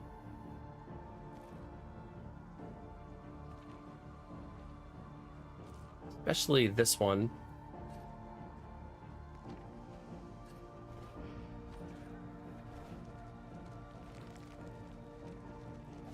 Yeah. Wild times, Curling Master, for sure. We're getting there. We have very annoying buyers buying our house that have been super exhausting to deal with. The lost But outside of that, not so bad. shambles on. Our baby boy is home. That's probably the coolest thing that's happened in the last few weeks.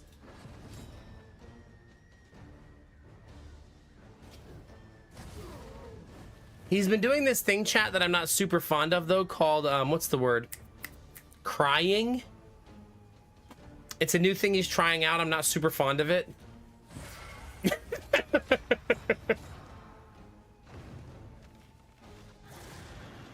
He's like finding his voice.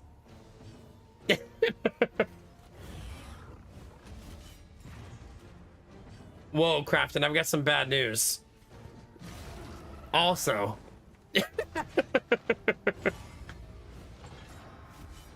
True, Curling, it's true. Gideon is in his fake crying phase, chat, which is so funny because It's like so fake, like dramatically fake. It's like lay on the ground face down with his hands like this fake.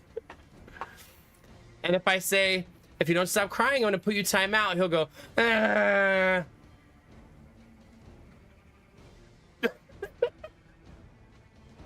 Like, okay. That is incredibly, incredibly fake.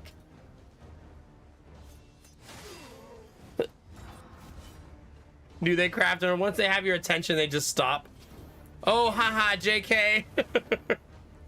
You know what's funny, Kinamara? I kind of called Jonah's bluff recently, and it worked way better than I thought it would.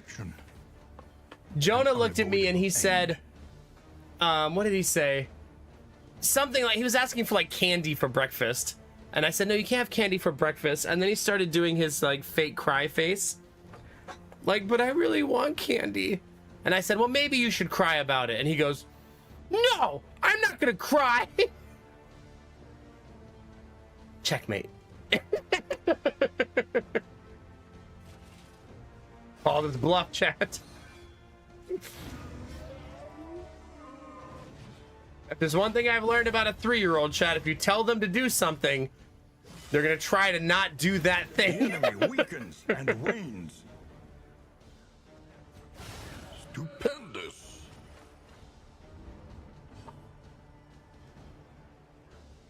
We don't have the heal on this character. Let's use our first heal so the run doesn't just end.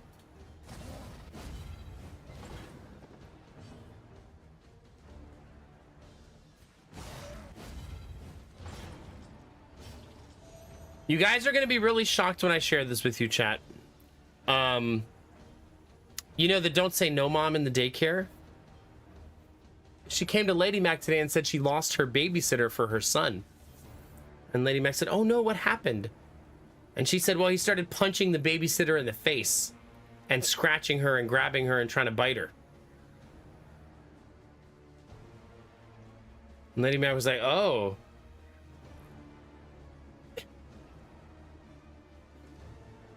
I guess this is what happens when you don't say no. Boundaries are healthy, chat.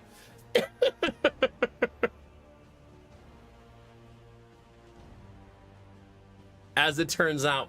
So, but you know what's funny? Then she said to Lady Mac, she said, does he bite you and punch you in your face? And Lady Mac's face was so funny, like, no the fuck he doesn't. Like, also, I would have told you by now. Like, I wouldn't keep it a secret. But I mean, Lady Mac establishes boundaries with the kids, which all parents should do, right? All kids should understand boundaries and have boundaries. So that child behaves in our house better than everywhere else that exists in his world, right? He naps here. He doesn't nap anywhere else. He doesn't hit Lady Mac ever here, or scratch her or do any of that stuff to her. But it's because like Lady Mac is very much a no, there's no, so when raising kids, chat, there's a, you should say what the punishment is before you punish them, right? Like you shouldn't just go, oh, you did something wrong, instant punishment, because it doesn't give a chance for correction, right? I'm not an expert. This is just how we do it. Okay. I'm not some parenting like czar or something. But so if you say like, if you do that again, you're going to go in timeout is better than just going timeout. You're in trouble right now. Go to timeout. Like it doesn't give a chance for correction, right? So that being said, if there's certain things that are immediate correction, right? Like if a child hits you in the face, you don't go, if you hit me in the face again, you're going to be in big trouble. Some things need to be instant, right? Like, nope, you know better. You never touch someone's face. You never hit people, right? That's more of a, like a catastrophic behavioral break, right?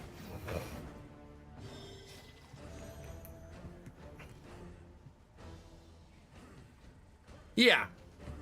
Do that again and you're changing your own diapers, kid. Kinamara's like, I'm gonna punish you with a diaper rash.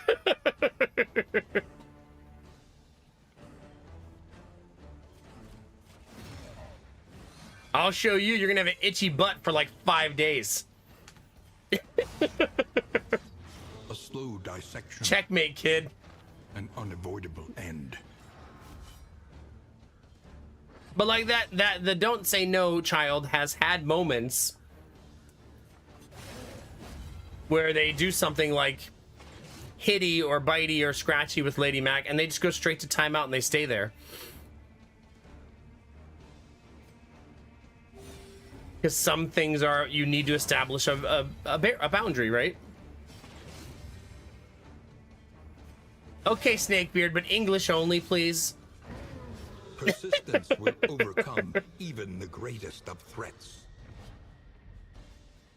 I mean, I'll be honest, a lot of grown-ups in chat right now, if you said your punishment is a rash in your butthole, you'd probably not do that thing.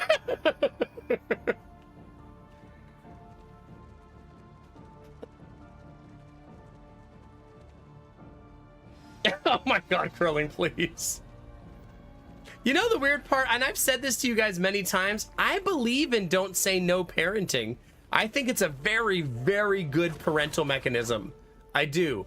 It's just not an absolute, right? You should not just not, this is not Yes Man with Jim Carrey, right? You don't just say no, never ever say no to nothing, right? It just means that there's some times where you can say no and it'll create a negative interaction between you and your child, when instead you could have an open dialogue that doesn't create it, right? So I'll give you an example.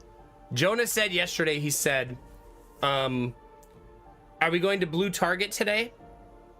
Which is Walmart. And I said, yeah, we're going to Blue Target. And he said, can I get a toy? And in that moment, if I say no, he might cry, tantrum, be upset, right? So instead of saying no, I said, well, we can look at the toys and maybe you can give me some ideas of what you want for Christmas or your birthday. But I don't think we can buy toys today. And that creates more of a, there's some possibilities here, but I'm not just shutting you down and going, no, we're not buying toys today. And I think that's the concept of don't say no, is just have an open dialogue versus just constantly shutting down without explanation and creating negative moments. It also just feels better to talk things out, even as the adult, I think. So kids understand why they can't get a toy every single time we go to Blue Target. For the fallen, and knows she will join them soon enough.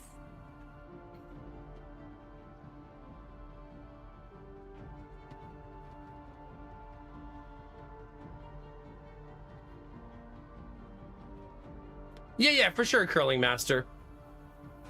Buy toys, Barbara, stop it. You're supposed to be helping me.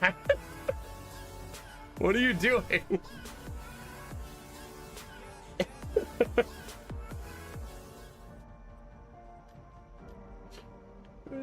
Goodness gracious. Thanks, Barbara. Thanks for that. Crunchy, we're not going to try to establish dominance. The younger brother, like much younger, 20 years difference. So when he came up to my parents, who already were much milder with him than me, so he did what a little spoiled kid does. And once my grandparents came and had a moment with him, and what came in him 4-year-old mind, my brother decided to hit her with a toy car. Next second I saw as my brother flew through all of the house. Yeah. Generational discipline is very different. Yeah. I mean, I have definitely snatched up my kids before when they're about to do something like, I'll give you an example. One of the kids broke our TV in our living room, and they like smashed it with a toy, and then we replaced it with a new one. And then I saw Gideon hit it with another toy again after we got the new one. And I said, don't you hit that TV with the toy. And he goes, and I went, yoink! Get over here, what do you think you're doing? Because in that moment, he's not listening, and I don't have time for him to go through the motions with me of maybe you'll go to timeout. But no, you're getting yoinked up. Give me that toy right now. Giddy wanted a bigger TV, pretty much. I also had a moment, chat. This is one of my funnier parental moments. And Lady Mac laughed so hard when it happened, like, and I'm sure a lot of you would too. So I was pushing Jonah on the swing, and Gideon was playing in the playground too, right? And so I'm pushing Jonah, and Gideon comes over. I said, "Don't walk in front of Jonah; he'll run into you, and you'll get hurt real bad." And but he kept like getting close and getting close, and at one point, I wasn't like. I lost focus for just a second, and Gideon walked in front of the swing. So I pushed him out of the way, but it made him face plant into the dirt. Which is like, I saved him, but by hurting him a little. So I like felt like shit, but it was better than him getting smashed into by the swing face first with Jonah's feet, you know? But I was like, his whole face is like covered in mulch, like wood mulch. And I was like, oh man, I told you not to go in front of the swing. And Lady Mac's just in the corner, like cackling. I was like, yeah, this is one of those moments where it was the right thing to do, but doesn't feel good.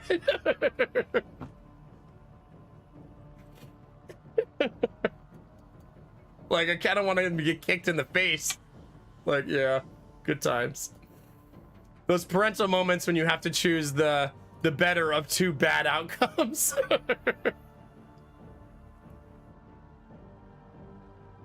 Hype trains can now start because your chat is active. If you did not know that. If your chat is a little bit too active, a hype train could just manifest itself. It does indeed put the hype train on cooldown. So we got the one gifted sum from Morvara, and then you guys were chatty. So, yeah.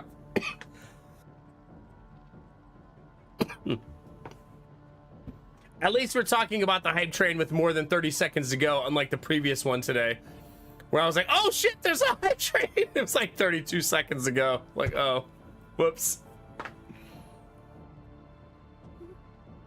It was not corporal punishment, Curling Master. I saved his life, okay? Yeah, I might have pushed him a little to not get hit by the swing, but I saved his life.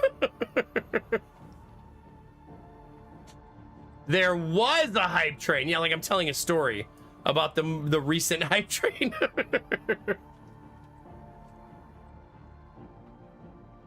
This is like, I also saved him once when he was climbing in a jungle gym he fell and I pinned him against the jungle gym so he didn't fall all the way down.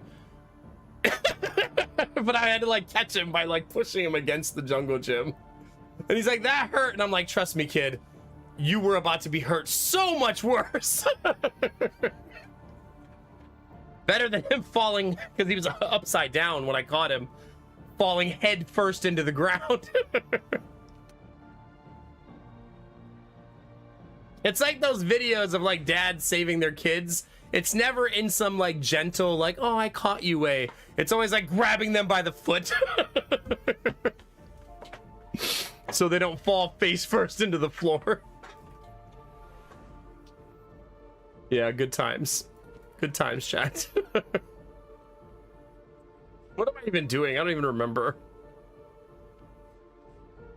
I'm supposed to be talking to healers. Is that what I believe the current quest is?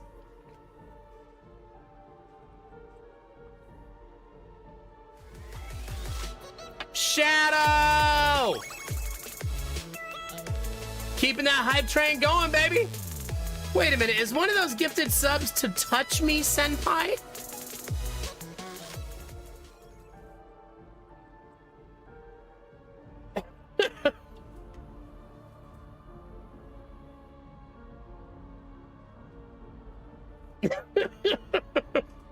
Thank you, Shadow. Excuse me, Shadow. Salty Ham also a active member of the community, so that's awesome. That's a good snipe. Thank you very much, Shadow. We're at 585 subs, chat. Only 15 away from 600. That's pretty bananas. Yeah. Now that's a good, clean family name.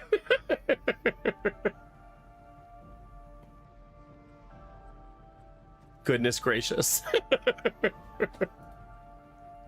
I think this means I completed the quest, right?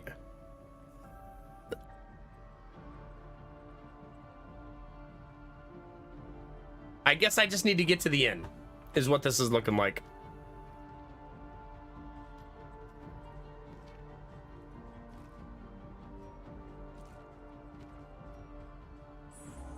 We need not be defined by our shortcomings. See, there's Salty Ham. Heck yeah. And you were lurking. Hell yeah. There we go. See that, chat? The power of the random sporadic hype train. We did it. Goodness. Wait a minute. Is it Dizzy who needs a level 2 hype train?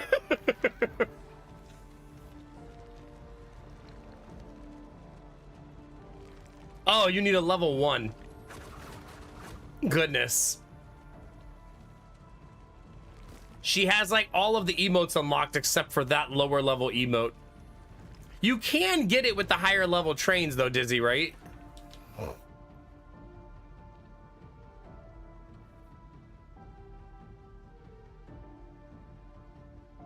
Oh crap, Gideon's crying upstairs.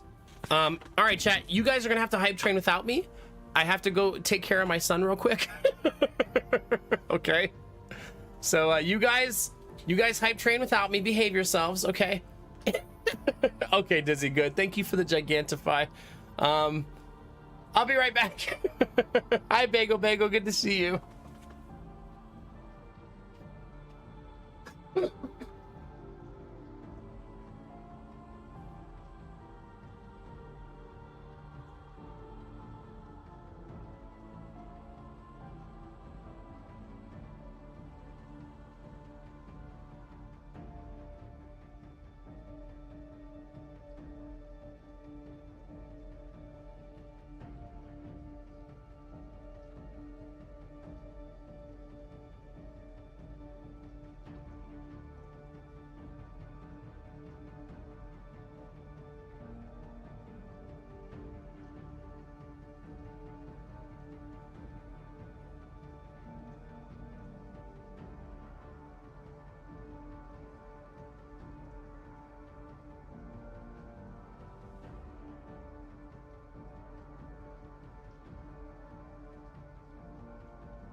Thanks for your patience.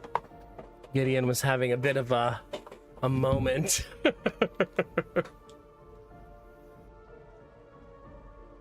Did you get your emote, Dizzy? Oh, there's new ones. I hope you guys had fun at the hype train, chat. Professional streamer who leaves during the hype train. Very, very smart.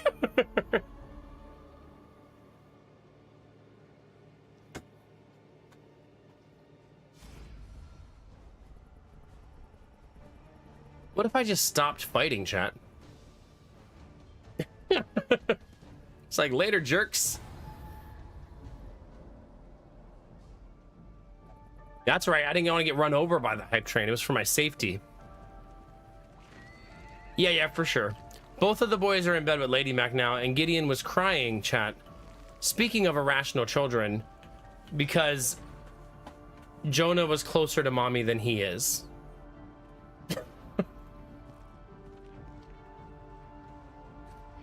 And he wanted to be closer. It's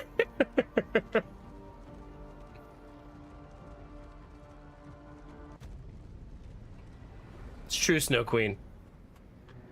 Plus, I kind of want to see how far we can push the quest. Maybe we can progress the quest a little bit. However dilapidated, this inn might still serve honorably. New Arden loves to tune hum, and new bro code swore off drinking. After how the last run went, that's probably smart on more bro code. I'm gonna be honest. Who remains come morning? Who numbers Maybe we among should the stop fallen? drinking during the mission.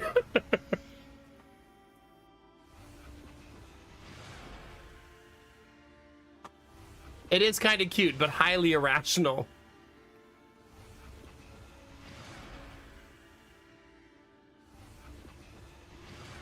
The kids, like, so when I don't stream, Look to your defenses. the boys don't go into Lady Mac's bed, or I mean our bed, but you know it's her bed most nights when I'm streaming. They stay in their room because I'm in there.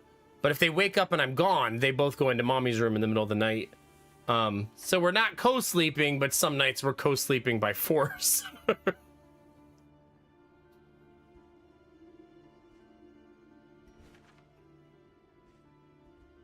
If an inn is being besieged, does it say it? Yes. Okay. I think I'm letting that one fall intentionally.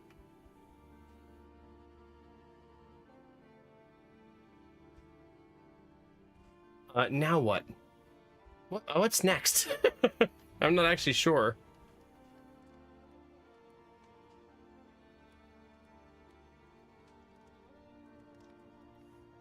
Infection statistics is a deliverable.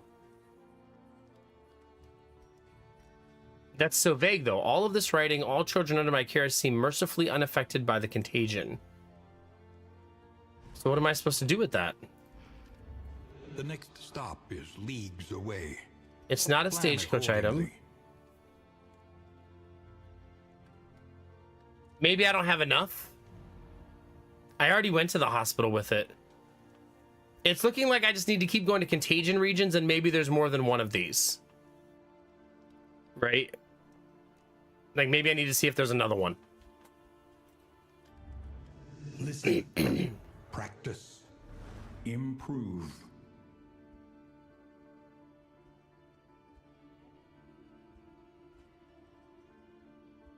The stagecoach is here.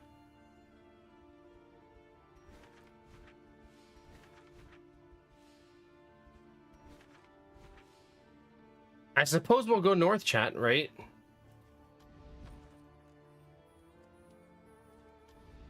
I think I need to suck it up and upgrade this mastery trainer, though. Fair, but fairly priced. Shored up against incursion. For tonight, at least.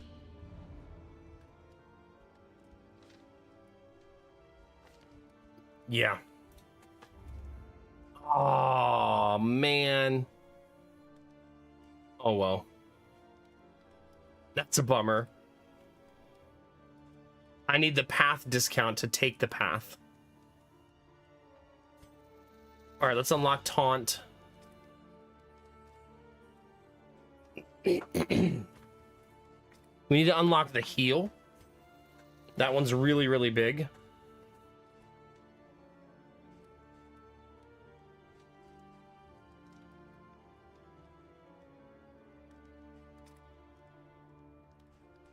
How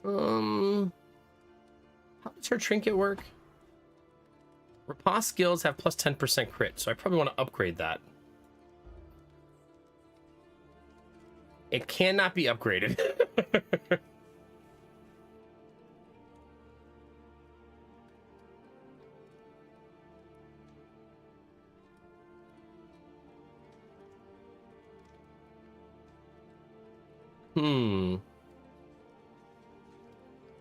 I don't want her to taunt.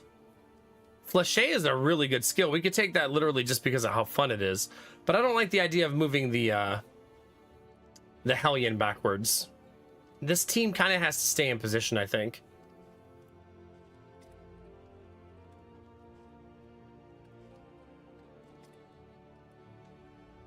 Yeah, I think so. Let's go Howling End. It's a very good skill.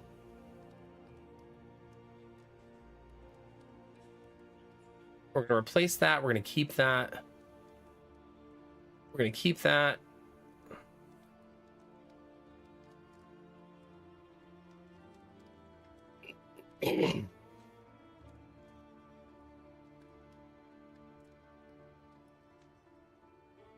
This is good when upgraded, but not good otherwise.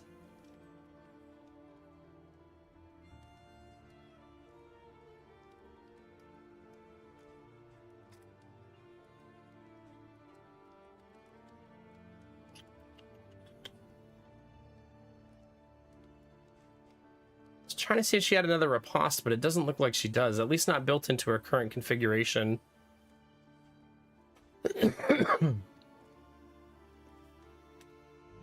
Excuse me. So I think what I'm going to do is instead leave it like this and save my points for mastery. I think that's the plan. Yeah.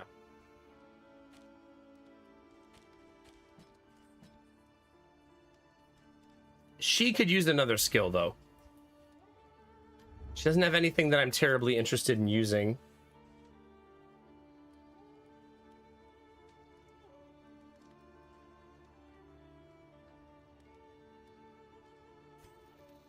We'll give her the burn. We'll see how it goes.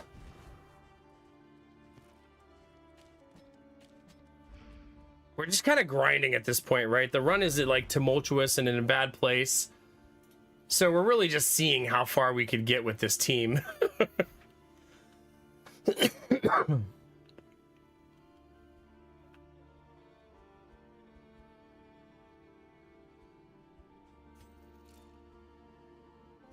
Anticipate, adapt, and reposition. I'm going to make them move 2 places. Moving alone in hostile territory. Let us hope for their safe arrival. Okay. Let's check provisions. How are we looking?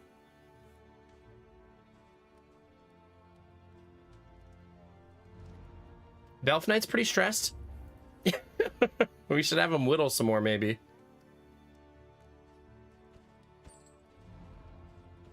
There we go. He loves to whittle, chat. It's kind of his thing.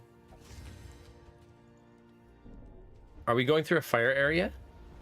Each day brings new obstacles and new opportunities. Station heroes at adjacent inns get less fatigue heal. Station heroes adjacent camps remove a negative quirk. Wow, that's nice. Arriving at adjacent camps, heal 20%, fatigue heal 20%. Okay, so camps you do really well, I guess. The tainted crop continues to spread its tendrils of rot. Off we go, chat. And pestilence. How bad could it be? We got this.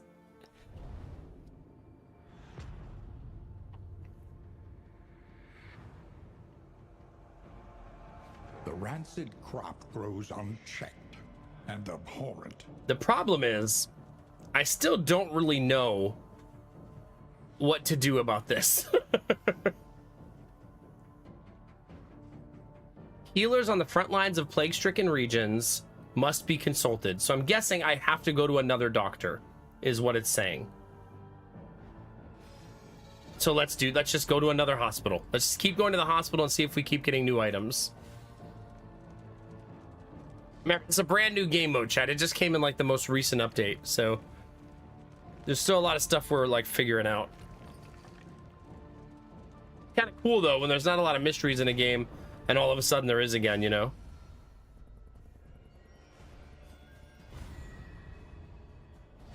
All right. If you've never seen the Plague Eaters, they're a delightful group of enemies. You're gonna like them a lot.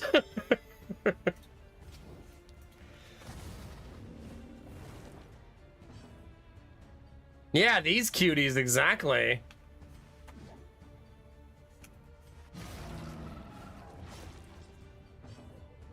Oh, crap. I may have forgot to turn that off.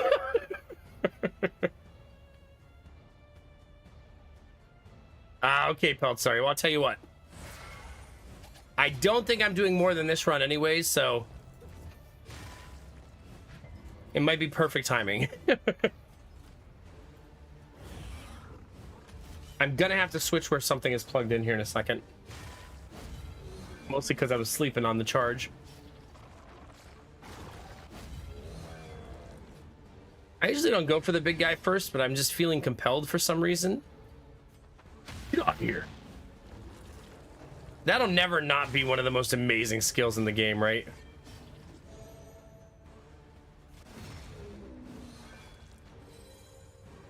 That cure actually hurts me.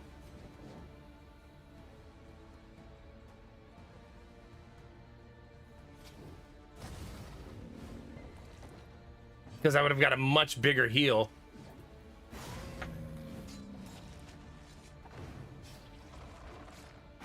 This is no time. And now for he might die order. because of that. Yeah.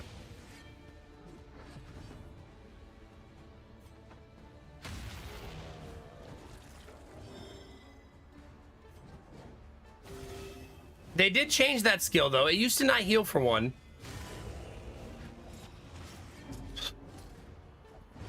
An unforeseen complication. Yeah. Good times. Immediately gets hit and immediately bleeds again. So goofy.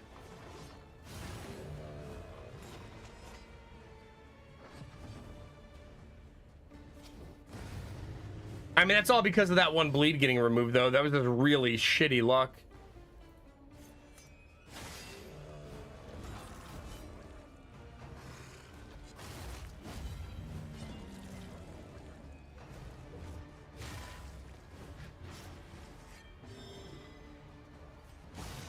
God, our damage is so bad because we're winded.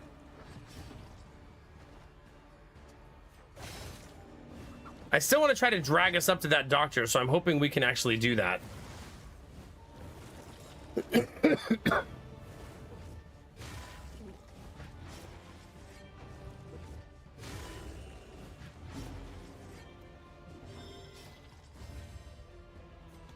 That's actually so good because it removes the winded too.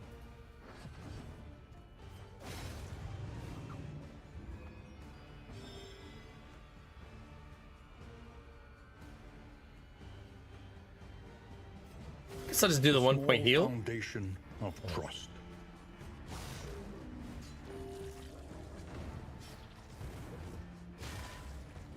Alright, he's definitely dead. Blaze, measured and steady. Oh yeah.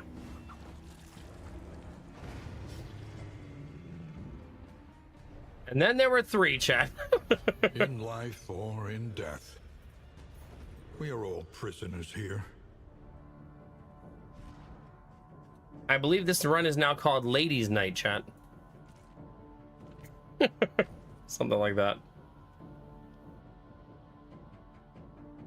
See, it was this thing. The apron is what removed the bleed.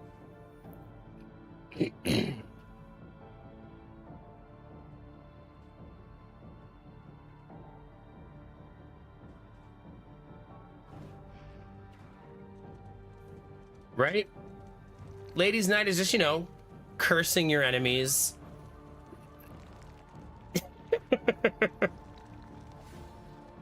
Slaying creatures of the dark. Yeah, drinking some potions. Good vibes. Kicking people back 3 rows, yeah. Featuring the one and only Bro Code. You know Bro Code always shows up to ladies' night. Let's not pretend. He's like, it's ladies' night, is it? I'll be there.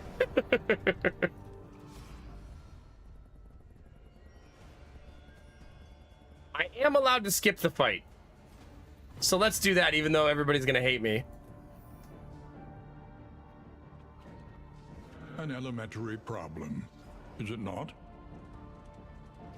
Unfortunately, I immediately offered another fight, so...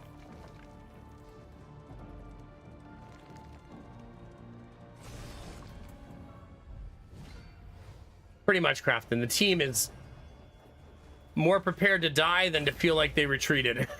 The fiend's strength dwindles. A slow dissection. An unavoidable end.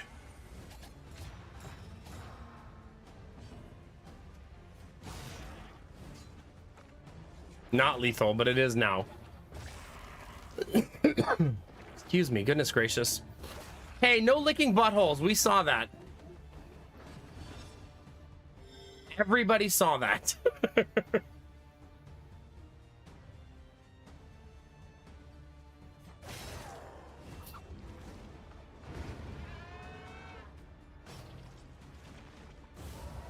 Pelt, sorry, there's literally a pustule and infections. Chill.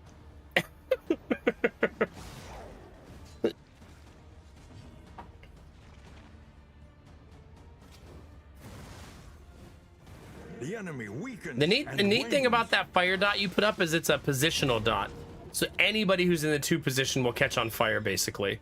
So if you kick her like this, he then catches on fire next round. Agony by accumulation. Come on, Kinemara. Nope. Still not a single positive virtue. All negative all the time.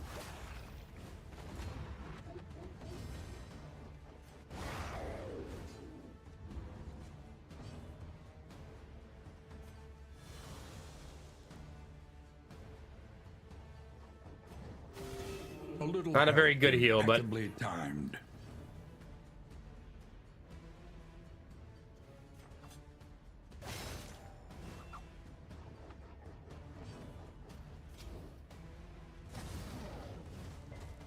dang it. Just want to move him into the fire. Yeah, just like that. Darkness encroaches. No dot at least. Inexorable. Sorry, I'm gonna force taunt my teammate here. I know that sucks, but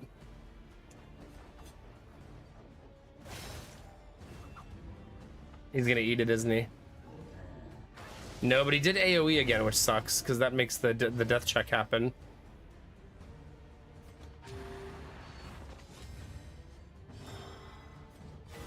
Pull her off death's door.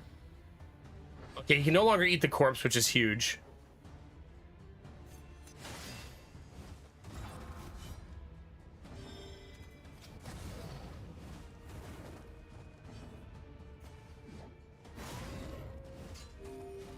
Close. He does get to swing though.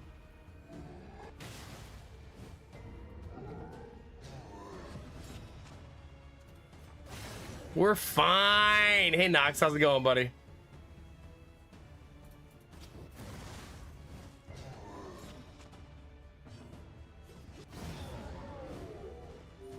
Well, they survived, chat. I suppose that's all that matters. An inkling of potency still lingers in some of these well-worn relics. Plus 15% damage. Let's put that on her. Yeah, or her. Either way.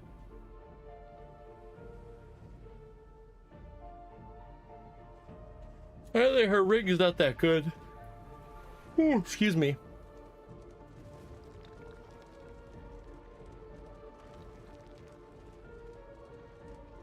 God, the music is so creepy here.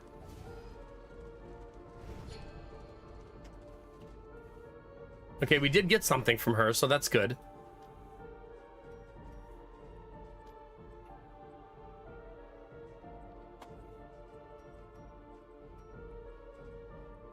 So now I have two different ones.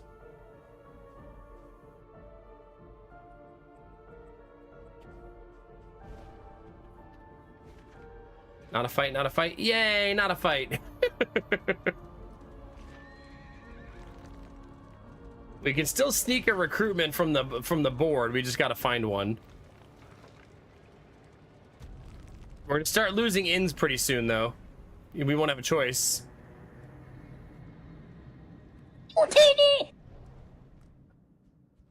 Safe, but uncivilized.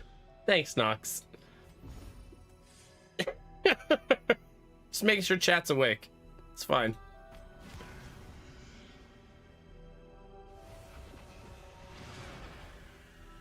Thank you very much. That's a lot of bits, dude. Thank you.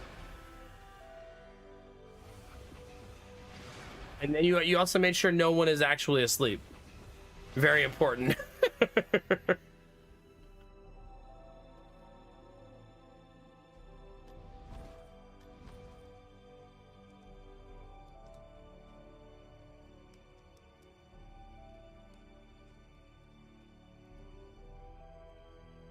I didn't even know I had that. Hey, Kinemar, some slime goop.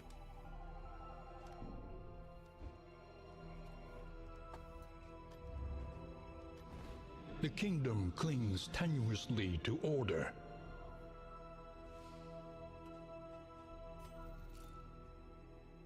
I guess I add the Vestal to the team? Be mindful. Travel on foot is not without risk. I'm not sure that this team can defend with just Distribute 3, your but champions judiciously. might not have a choice.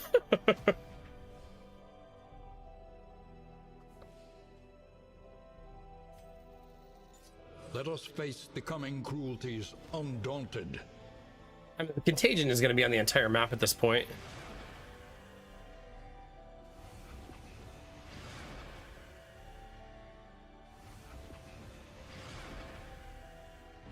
Pretty much. Another siege. Our adversaries grow bold. Punish them for it.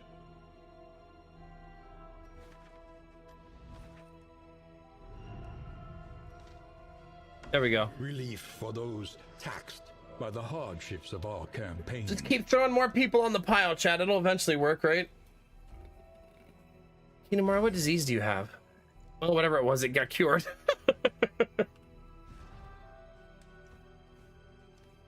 Who's got the highest speed? 601, really?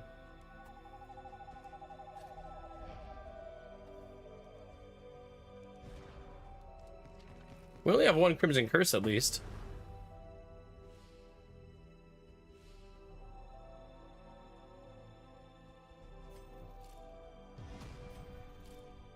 Suppose I'm going to let them try to defend that, although I think they're probably going to die.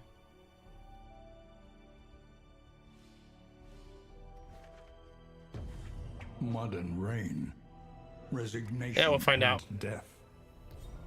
This land is truly barren. Wait a minute, chat. Is it 5 in the morning? Okay, maybe I should end the stream instead of doing another chapter.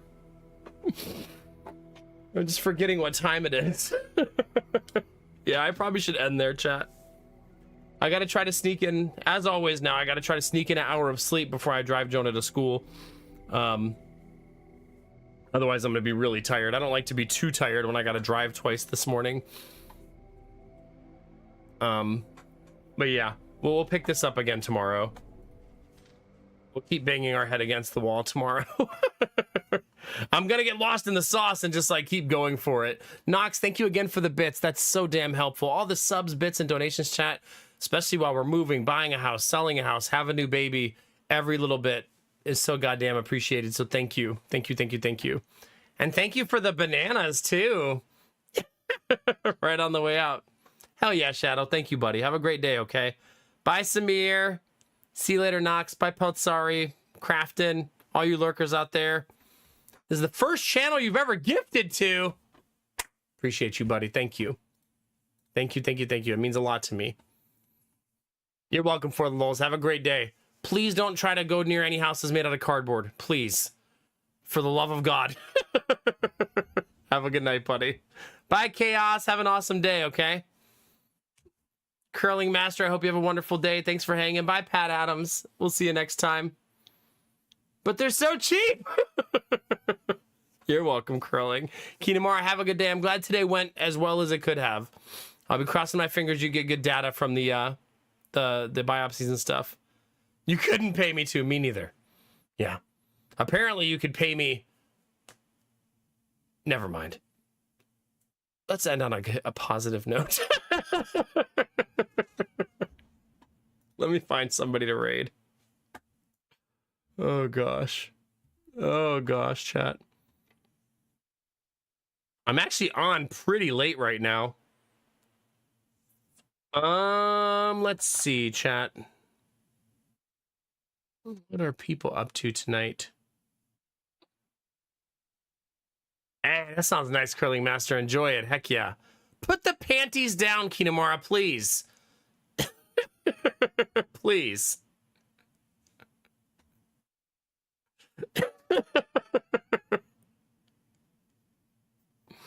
Yeah. You guys want to go say hi to Mandy? We haven't said hi to Mandy in a while. She's playing Silk Song. Some Hollow Knight. All right, let's go say hello, chat. I might need to sub just for that emote. Kinamara is becoming like a brand ambassador for that channel. Dear God. Oh, goodness. Thanks for hanging tonight, chat. Cheers. I'm gonna go get some sleep. I am so effing tired. Hopefully I can sleep for like an hour, maybe an hour and a half. That'd be nice. And hopefully no more nonsense with the house buying. Dear God, please, please, please just end today. Please. Thank you, Shadow. Appreciate it. Chat, Twitch is a big place. YouTube's even bigger. You could be anywhere, but you're here with me and you're dope as fuck for that. All day, every day. All day, every day. Thank you for the lulz. We just need them. Ugh. So much stress. Just let it end. Anyway, I won't bore you with any more details. We'll talk tomorrow, chat. Actually, I'm not streaming tomorrow. I'll see you guys on Friday night, okay? Thursday off, and we're back on Friday, okay? Enjoy your day tomorrow, chat. Thanks for being here. Remember to take those positive vibes and share them with the world. Remember that a small act of kindness can change the world around you. Tell someone you love them. Tell someone you appreciate them. Tell someone they look damn good today, chat. Those moments make the world a better place to be, baby. All day, every day. We're gonna go do that right now for my friend Mandy. Go into her chat, say hi, drop a heart, and we'll bring some good energy your way. Bye, lurkers! Have a good night, chat. And as always, keep being you. Because it's all I'll ever need. Because you're amazing, sexy, beautiful, and good things are coming, fam. Get out there, get after it, and always be the best version of you, baby. Come on, get it!